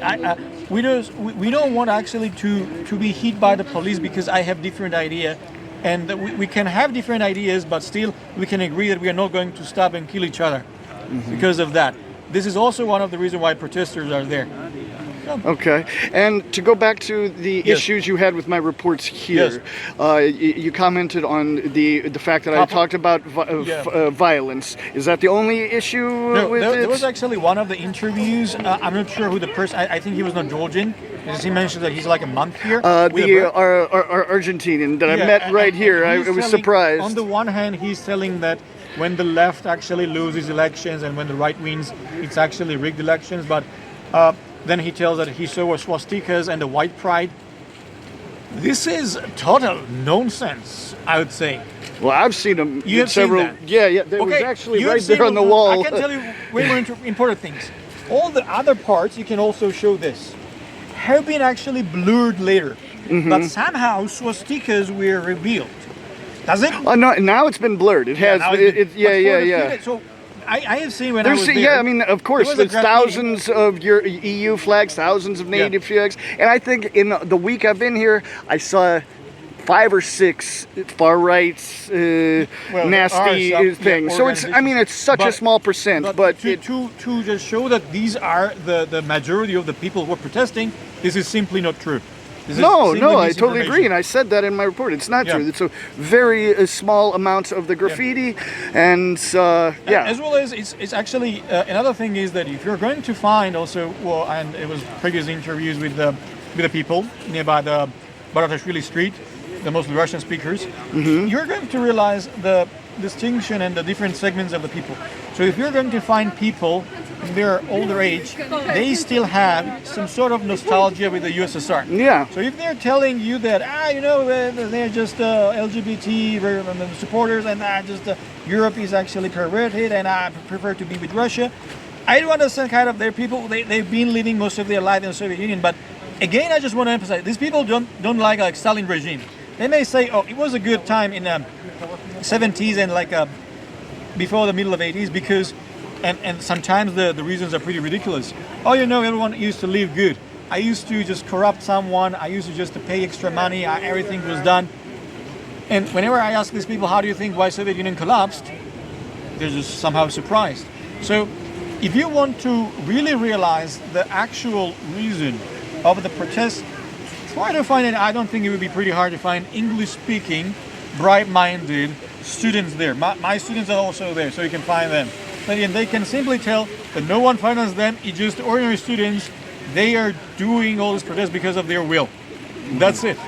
Okay. On that note, actually, you're going to be part of a report that we started today here in front of the Metro, where we say, because many people commented, where are the English speakers? And just to comment on that day, the other day when we interviewed the mainly Russian older generation, they were the only ones we could find to talk. No one there wanted to speak in English, and I put up every single interview that I made, just like I'm going to do today, entirely. And I mean, we really tried. We back and forth, just going at young people in English, and we got many reports, many interviews, and as you said, they were positive about the protest. So we're doing our best to show as much information from both sides, all three sides, however many sides you want to say. I would say, if we're talking about the major sides, there are two. Pro-EU, non-EU, and maybe sometimes it's hard to realize, but not getting closer to EU, this automatically means that you are giving advantage Russian side just to power and control. It almost hard to understand. I can explain. Okay, can I make one? Sure. Just on the side thing, it almost seems to me that it's not really just black and white for EU against EU. It seems a majority, yes, is for EU. There's no question there. But it's like how? It seems like the older generation or the next generation past the protesters says, we want EU definitely, but let's do it in the right time, like the government's saying. So it's more of pro-protester. It's the right time. No. And this is a problem. No, I'm just saying that's the opinion that I received, and the protesters, it's like now. Yes. And so it seems more like the sides are protest and anti-current government's opinions type of thing. And then there's like what 5 to 10% that might be pro-Russian, and maybe because I don't know. The last polls shows ranges from 70 to 80%. Sometimes they even say more than 80% are pro-West. So it's okay. That's so that's 70 the to 80. So, and the point is that it's not just abstract part of the young generations only now. So whenever we receive the candidate status, we had a kind of there was a reservation that we were going to fulfill kind of sort of like 9 responsibilities just to get closer with the EU and what we are looking right now when we are looking right now. Our kind of a leader is telling like, no, I'm just suspending that. So we are telling why. So we realize that EU is going to open negotiations for expansion in 2030, but we are not going to just simply remove this 4 years and tell that we're not going to speak with them. On the contrary, let's try to have a close relation. Let's try to work with the issues. Let's not waste the time. And whenever it's going to be 2030, we're going to be fully ready for integration. And this is the problem. Logical. They say like, no, we're just suspending. And they don't have the actual reason.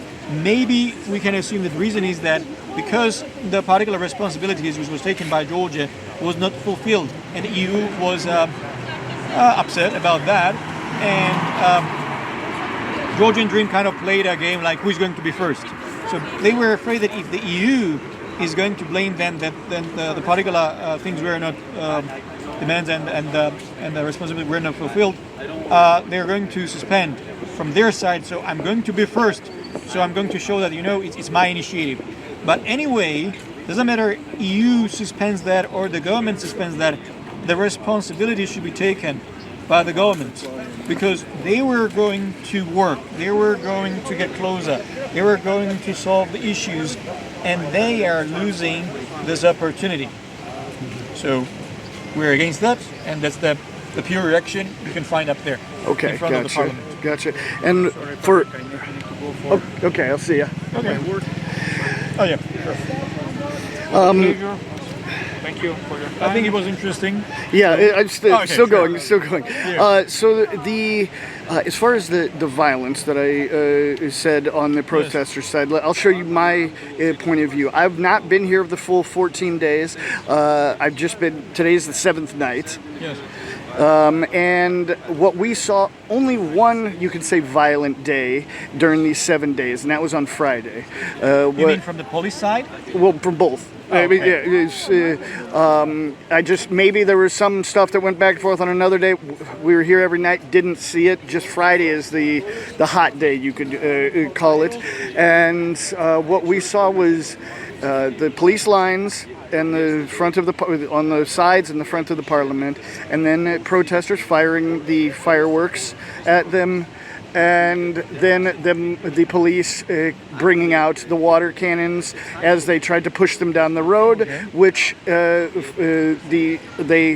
opened the water cannons as fireworks were being fired, and it was basically 3 hours of water cannons, gas, like this. So my thing is, if protesters would fire large industrial fireworks, I don't know where they get them, what the situation is, but they seem pretty loud and big. I had a couple go off right next to me. You can find that it's a nearer time, so yeah, almost everywhere you can find, then you can buy that. Okay, however, and sorry, one bit more point. So in other countries like the United States, if you were firing those directly at the police, and I'm talking these were exploding at the feet of the police, that would trigger a reaction in just about every Western country. So that's why I said it was violence. And what I saw on Friday, the fireworks became before the reactions from the police. I'm not saying that's how it was every day, but that's just what I witnessed on Friday. So it will be better. So you've been here how many days? 7 days. Today's Wednesday to Wednesday. So everything started in 28th. Yeah, I was a little bit late. If we're just going to see the causal effect at the beginning of that day, you may say, and it can be just one-sided, saying that the protesters are against. But if you're going to see the previous days from where the actual protest started, it was peaceful, it was well organized, and then it was severely dispersed. So next day, it just caused also severe reaction from the protesters.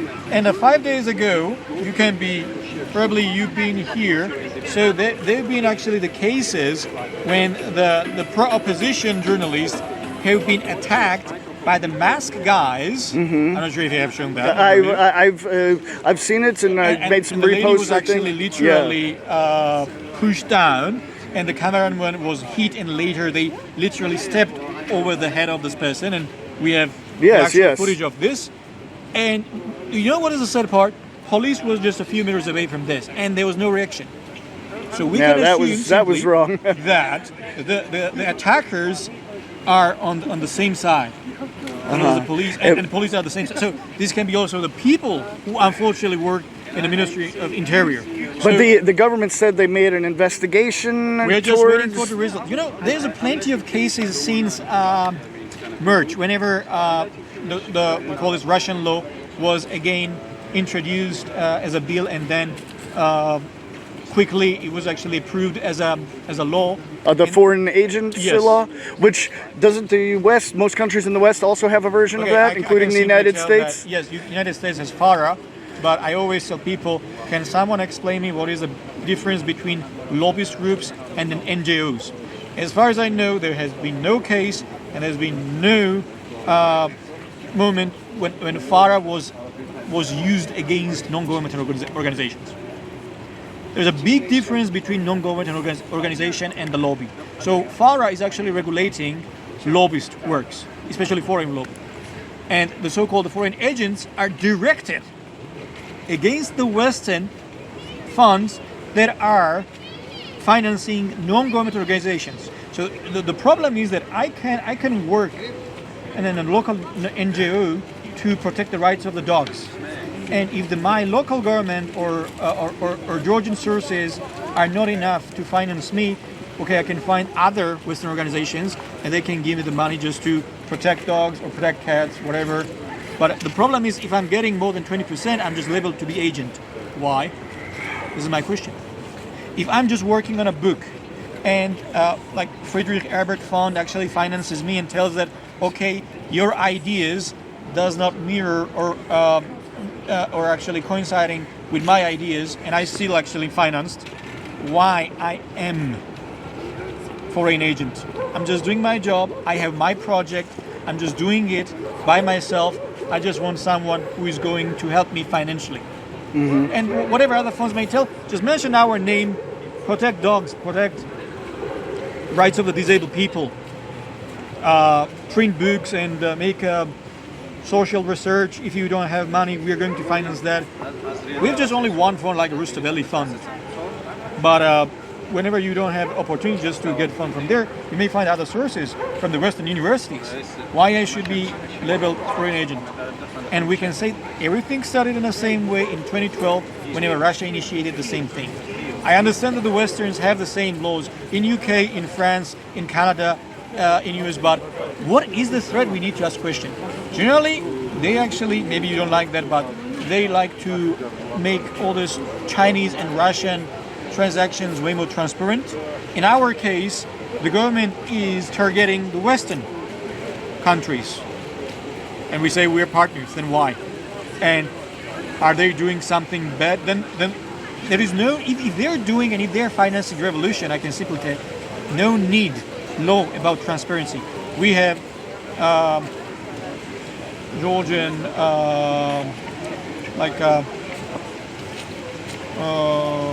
National Security Agency, so they can work on that. So why the law? On the other hand, there is actually, I think it's from 2018, there is the order of the head of the Georgian audit, who was telling how to fill the particular blanks by the NGOs to show all the sources from where they're financed. So this kind of document and the particular frames had already been made on the level of the order of the particular head of the Department of the General Audit in 2018. Why was there need to create something like another special law?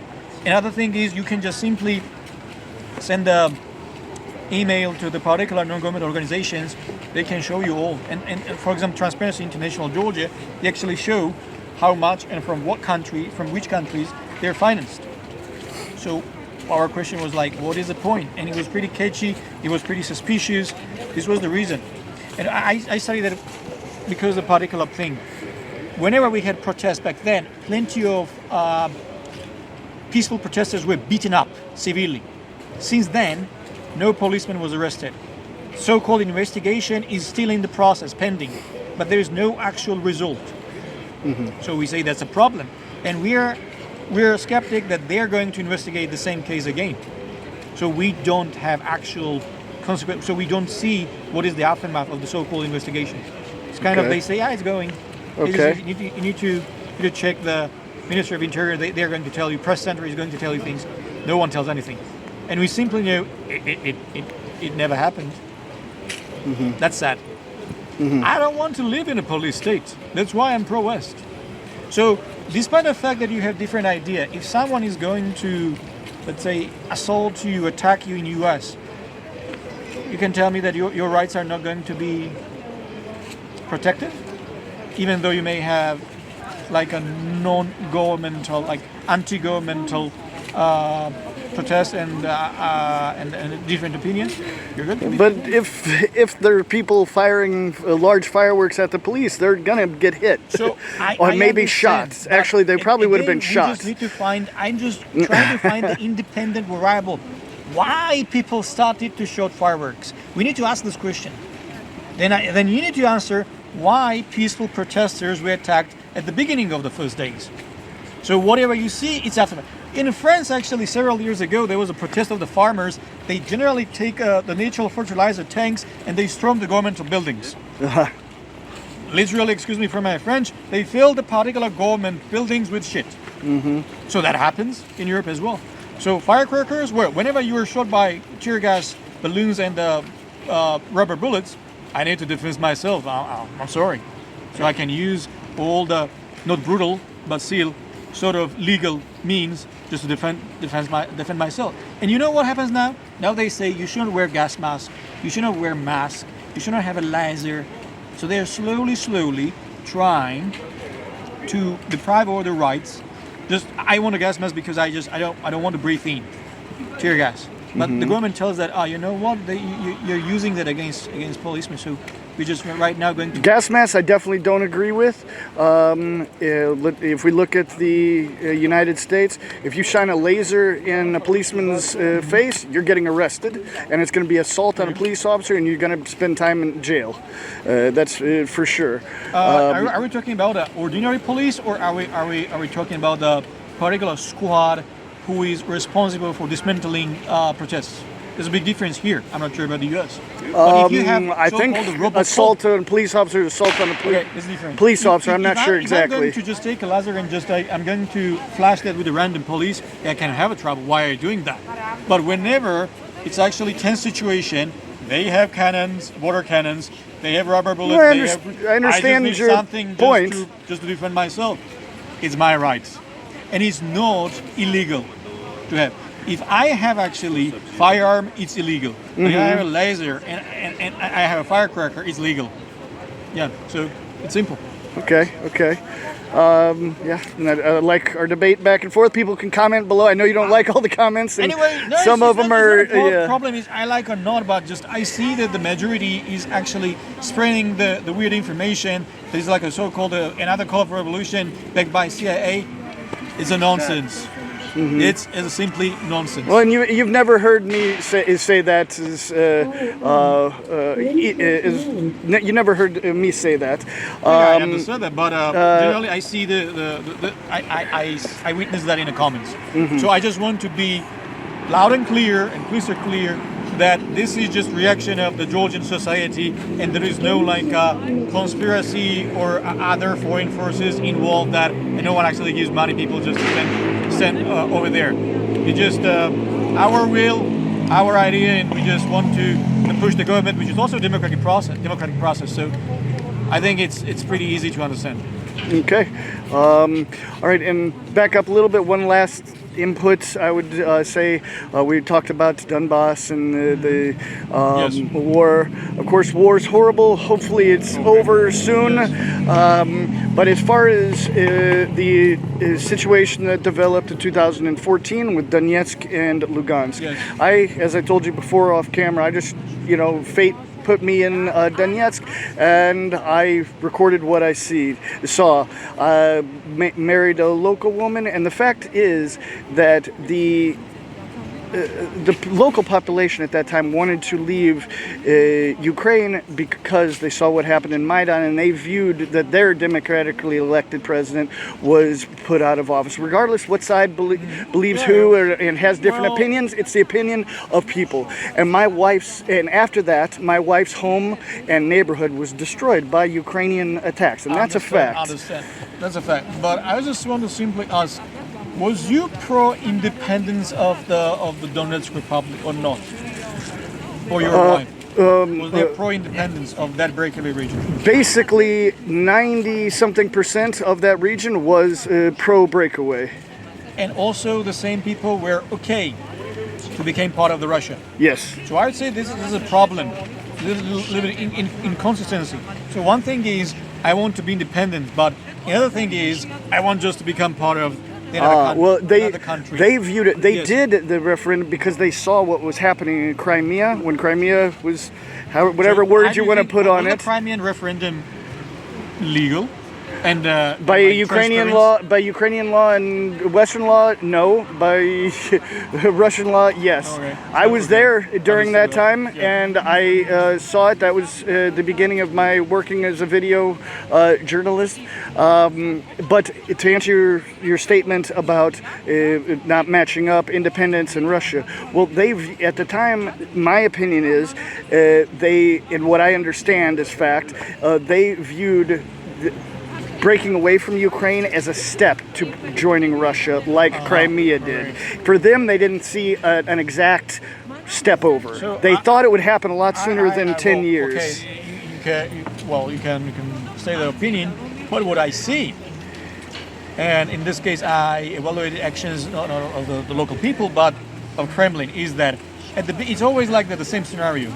They actually kind of support the determination of this small nations or group, whatever they are, but later their actual point and the reason is that to incorporate this territory as a part of the Russian Federation. Well, I mean, it's definitely what the people wanted, for sure, no question. How many people left Donbass and went to the Ukrainian side? Do you know about that? I don't know the exact percentage. There is some. These people then, who used to live there, who actually were pushed by Russian side, were pushed by separatists, and they became also IDPs. So, we may be biased, but I'm on the side of the IDPs because I have around 300,000 IDPs here. Mm-hmm. And 17%, this is the case of Abkhazia, has no legal right to determine the status of the particular region when more than we're back. So I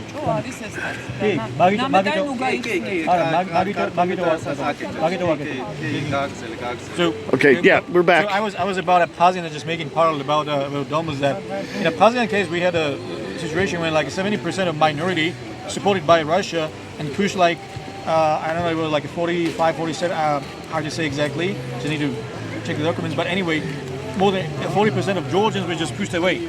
And we have experienced this kind of proxy war from the Russian side, and what I can tell that the same kind of thing was going, and right now in a full-scale manner, is going against Ukraine.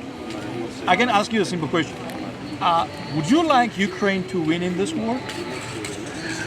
I would like my wife's neighborhood not to have been destroyed when they broke away from Ukraine. I would like the war to be over today, not tomorrow, but today. But you welcome the fact that these sites that are under Russian occupation to become part of the Russian territories? The population of those territories, specifically Donetsk and Lugansk, where I've spent most of the time reporting, that's what they want. That's what the people want. Really? Yes, Okay. it's a fact. And if you actually took a trip there, you would see it. I mean, understand it your is a point of fact. view, but we have always a skepticism because the Russian style of referendum is pushing militaries, the green men forward, and then conducting a referendum, which is a little bit suspicious, I would say. Yeah. So that's our point. But well, you have your idea and your opinion. I have mine, but I just wanted to see if there was any possibility, and I hope that my interview is going to be on Yes, YouTube. uncut. If you can, it can also show another side of the story. Yeah, that's So what I'm just trying to looking do. forward. All sides and doing the best I can. And Okay. like I say in all my reports, don't just watch my reports. Watch as many as possible from different sides. Let's see. So, and I really appreciate the civil talk, and it's great. Yeah, Thanks for that coming up. should be, always in a civil manner. Yes, thank That's you the very whole much. idea of Very the nice to Polish meet event, you. Very nice to Wonderful. meet you. I think my Hello. friend can also. I actually left a comment on your video Okay. from yesterday May I? about the. I mean, if you have any specific question, I'll answer them. Say what you'd like, and if I have any questions, I'll ask. Do you mind? No, I just want to comment about your personal video about the audience that you interviewed, Yes. a few guys, and that the title of your video was that most Georgians are against the protest, and I commented on that specific video. Yes. And you commented back actually on my comment, Mr. Corbin Dallas. Okay. That was my I don't. nickname I on comment the on YouTube. several. I don't remember Yeah, exactly which. It's fine. It's fine. But you commented back that you are not trying to create a narrative, which I responded that if you are not trying to create a narrative and you are with 700,000 subscribers, if you consider yourself as a journalist, right? In my sense, from my perspective, just my opinion, journalism is the profession that shares the objective truth. Anywhere you are, you're trying to see the truth from the both ends, right? From both sides of the coin. So if you are, when you have such a huge subscriber base, 700,000 of people, and you are putting a title that most Georgians are against the protest, It was a quote. Yeah. but still, and quote, regardless, it was a quote, but there are words that the title attracts the audience. We have to agree on that, right? Yes. If you cannot put on YouTube without a title. Yeah. It's, obviously. But and the thumbnail. obviously. But if you have not traveled to Batumi, you have not traveled to Zugdidi, Kutaisi, many other small towns or cities of the city, you cannot have a whole picture. Yes, One. and I said that in my report. I said, don't just watch my reports, watch other Okay. people's, because I don't have all the information. Okay, but regardless of that, when you are using that emotional language in your on your YouTube channel, and you're putting such a huge, such a specific title, and I see the comments under that, the people who are thinking that this is a CIA operation. I'm dual citizen actually. I'm U.S. citizen, so. My education, my master's is in transnational security. So more or less, I would say that I have an academic background and education in this field to be able to make some kind of a logical kind of conclusions of what is really happening in my country. Okay. And on top of that, of course, I know history very well of my country, and I can be more or less objective and can comment on the foreigner who is traveling in my country if this is correct or incorrect. So that's all I can. That's why I waited for so long. Oh, thank you. To talk to you specifically about these videos, because they're creating the narrative, in my opinion. Because the neutral way, in my opinion, is saying, okay, I talked to some people in Georgia, and these some people are against the protest. This is, in my opinion, is neutral title for the video. Because you cannot call the title most Georgians by speaking to 10 people randomly in that specific area. But that's why I told you I welcome you to speak. I welcome you to speak to the protesters. Okay, sorry about that. And as well, I want to make a comment that whatever that harassment happened against you, it's not the right way. It's not respectful. It's not correct. Thank you. That's I want to tell you personally as a Georgian myself. But same time, I'm not saying that this is the right action, but you have to understand the whole situation.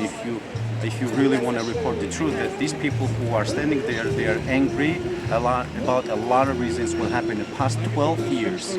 The 12 years that you have not been living in this country. Yeah, of course. To understand that you have to live through all those all those years that happened in the hands of this regime. Okay. But I still condemn that harassment, whatever happened against you. I just want to tell you that too.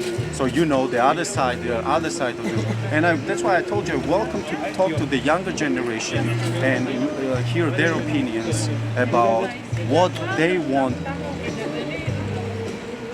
from Georgia in the future. What type of country they want to build specifically. That's why I really welcome you to.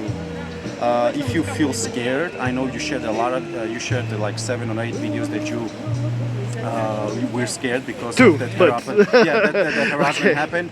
I welcome you to walk with me if you would be record some other videos in the protest, and I will be standing. I will try to be that guard for you, so you can see the other side of the truth. Okay, I'm totally up for it. If you are fine with that, and we can find the younger generations, ask if they want to be interviewed, and I'm sure you would hear the other side of the story. Okay, great. Yeah, unfortunately our interview, not unfortunately, but our interview before was a little longer, so I only have 20 minutes left on the card, but that 20 minutes we can do it. And also just quickly, I'd like to comment on that report that I made. That was a report that I spent 2 hours there, talked to as many people as possible. I tried in English first. No one was really interested, and then moved to Russian and got a Russian answers. And every interview I got, I put in the video. Just like today is what's going to happen. We actually started hours ago in front of the metro station, and because I read the comments and people said, "Oh, no English, no young people." So we started, myself and my Italian colleague who was here a minute ago, but we were just young people, English, just really trying, and got several, and all those are going to be in as well.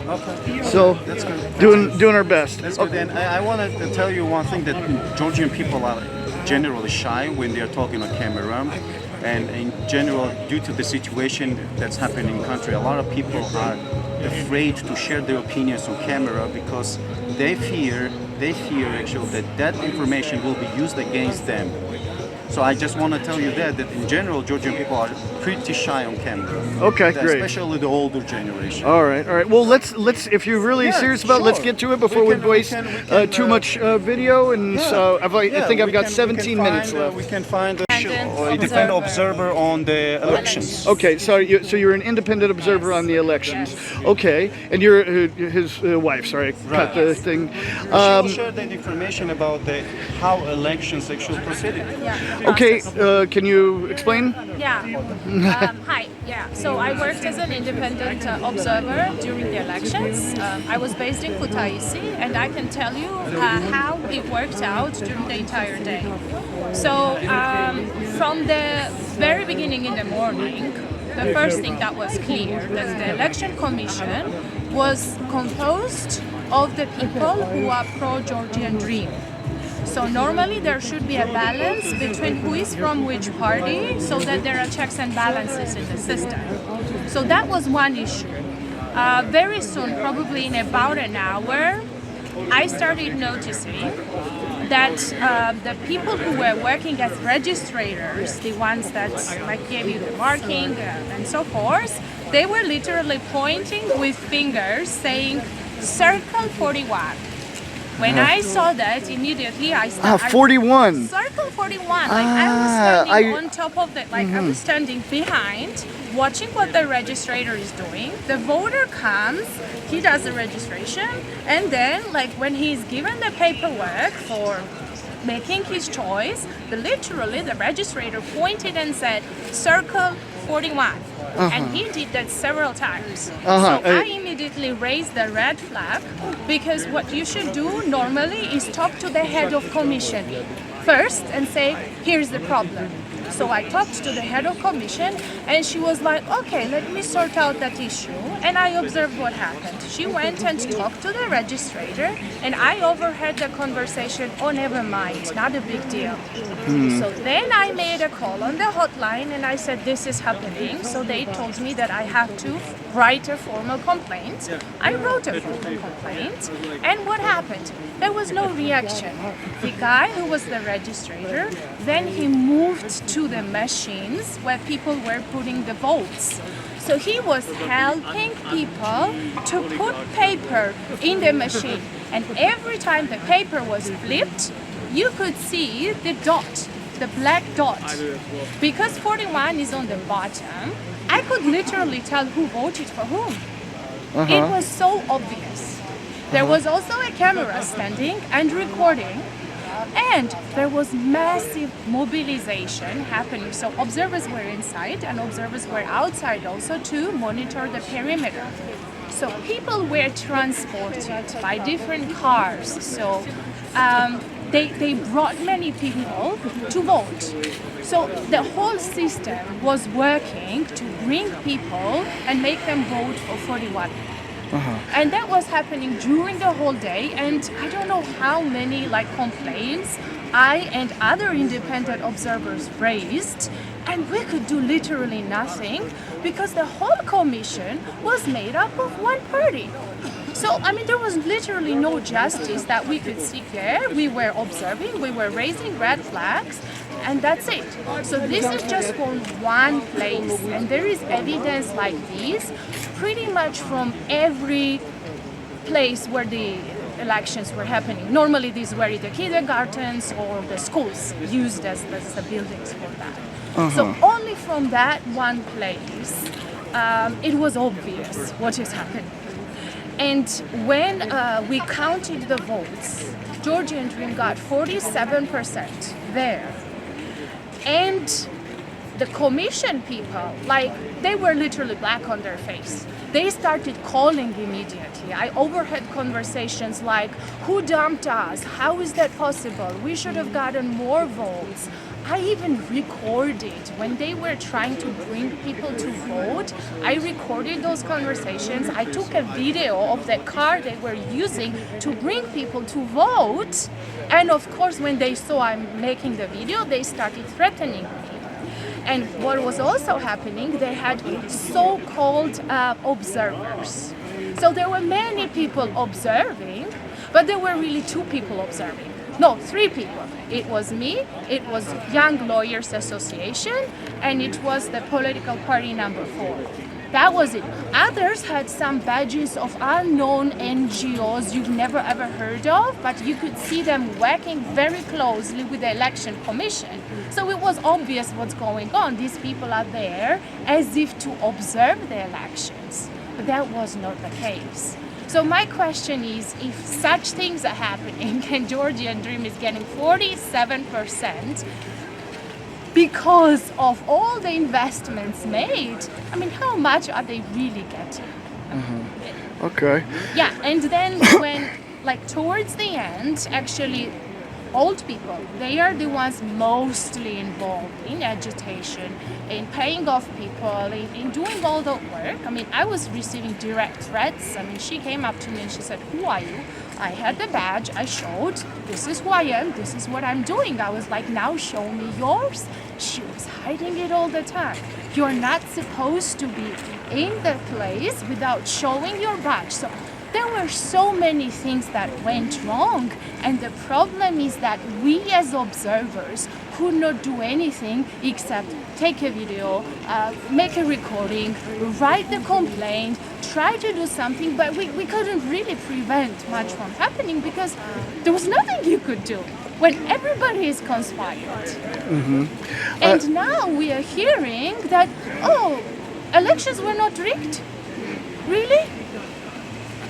I've heard many things on both sides. Not rigged, rigged for that side or that side. Today, someone, this is just secondhand information. Let's see what you think about it. Someone told me that here in this city, they were purposely running out of ballots so that more people could not vote for the Georgian dream. So it was rigged in the opposite direction here in the city, that they were trying to stop people from voting for the Georgian dream. This is something I have never ever heard Okay. of. It's the first time I'm hearing it.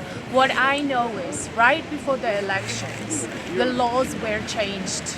So before there was a rule how the people in the commission are appointed so that there would be a balance.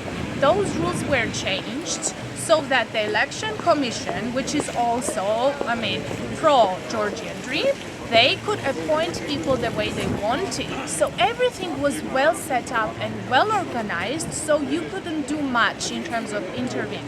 So there was a lot of work that happened pre-elections and a lot of work during the election day. I know that in some election places they were using buses and there were people waiting outside in the buses giving out money, and they were using the so-called street boys. Where I was placed also, these street boys were all day walking around and really trying to monitor who is voting for whom, because if you don't vote for whom you should, you're getting in trouble. That institute unfortunately came back when I was very little, in early 90s. That's when we lived in dark ages, and now that period is coming back. For the first time, I'm scared of my own neighbors. I don't do anything bad. I don't even support anyone. The only thing I want is for this country to be saved from what's happening already. That's it. It's just really sad. It's really sad. All right. Well, thank you very much. Yeah. Who will find? No, right? Age, sex doesn't matter, right? Well, I think younger generation. Young generation, okay. Is kind of the overall theme of today, I guess. But also older wouldn't be bad as well. Okay, well. I told you, a lot of Georgians are really, really shy on camera. Gotcha. Can you tell us why you're here today? Yeah, because it's clear as it was never even before that our government is trying to create a system here, like one in Belarus, Russia, which will be based on money, repressions, and the complex of things, killing civil society, just bringing us to a dictatorship, basically. Ivanishvili wants to be an autocrat. He wants to rule, I don't know until when, I guess indefinitely, before his death. So, yeah, we want the democracy here too. It's as simple as that. We want to be able to go out together freely, not fear pressure from the government, which is what we see now. Even the people from which are affiliated with Georgian Dream now start speaking out against just brute violence against even most peaceful protests. I guess we knew it before too, but now it's as clear as never before. I've noticed some of the older generation that I speak to are not so much with the protesters. What can you say about maybe the ratio? What part of the population is with or against the protesters? So it's a difficult situation. I guess now it's much. Even in the last few months, many people start realizing that the thing they feared in the previous government is now here. People, the past generations hated the last government for real reasons. They also tried to shut the opposition down. They also tried to. They also were beating people on the streets. So people hated them. Now many people started realizing that Georgian Dream might be even worse. They are just repeating like even the people are the same. Even the people from the most egregious videos from the past government are now here with Spetsnaz oppressing the people. Like it's yeah. So basically, it's the same system, the same oppressive system, but now with clear change of foreign vectors too. And Saakashvili was forced to give up power at some point because he was entangled with the West and he was he had the connection to the democratic world that he couldn't deny at the end. But Ivanishvili wants to change the foreign vector too, and I guess he sees this as a way to keep the power indefinitely. Okay. All right. Well, thank you very much. Sure.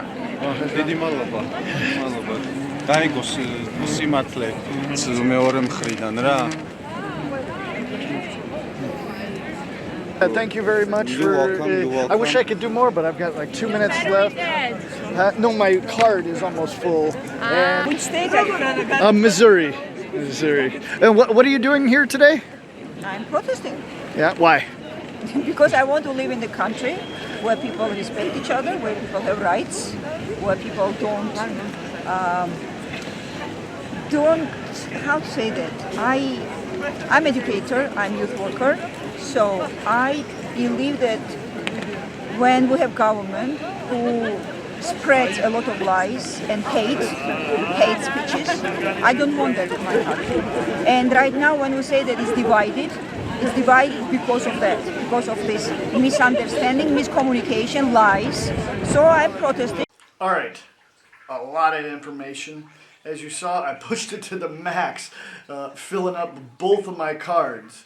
So far, I've filmed over 500 gigabytes of material here in Tbilisi. Just so much information coming. We're getting everybody a chance to speak, regardless what side they land. As you see, we just try to get as much information, because we don't have all the information. No one has all the information. So we're trying to get you the biggest piece of it as we can, from the perspectives of the people we meet. So don't just watch this report, watch my other reports and other people's reports. There's just so much. This one report doesn't necessarily encompass all of my reports or the full picture. I mean, what can I say? This is a really rough cut report. I purposely left in a lot of camera down so you got a little bit of the feel of how many times I had to ask people questions to get some English answers, and that's only a small bite. I didn't include every one, just a small percentage, probably about 20 to 30% of the people that I actually asked, I put in those little tidbits underneath. I mean, probably asking a total of 50 people, and every interview that we got people to speak is in that report. I didn't cut anything out, do any special cuts, anything like that. Let everybody speak their mind, regardless of what they had to say. So this seems to represent somewhat of the young population. They're in the very center of Tbilisi, near the Parliament building. Of course, we were a kilometer and a half away. We could only get older people to speak in Russian, and they had a totally different view from the protesters itself, and very against the protesters. So make sure you watch that report as well. So much information. It's hard for me, even being here on the scene, to grasp what is happening, what the population wants, which part of the population is pulling where and pushing where. But I'm, again, doing my best to show you what I can here on the ground, that this little bit of information that you might not get in other places, add that to your repertoire of information and build something of knowledge about this situation and educate yourself. And don't just be led like sheep by the mainstream media. Let's think. Open up the eyes. Go from there. Right, we're keep pushing Please remember, we're totally independent crowdfunded journalists. You can support our work. That's only how we're able to be supported. We're not monetized on YouTube at all. Only through your support. We are able to go further with our work, make more reports and more reports across the world. We're branching out now. So please like, of course, like the video, but hit that link on the screen. Donate. Also go to my Substack in the subscription or the tag pinned comment. Subscribe to my Substack. There's a lot more information than comes just on my YouTube there. So let's just get this together. Let's push. Get as much information out as we can on this story and every story. And share it to someone you think might get something out of this report and the rest of my work. Comment below what you think about what these people have to say, and how do you think my work is going here, and what else should I show?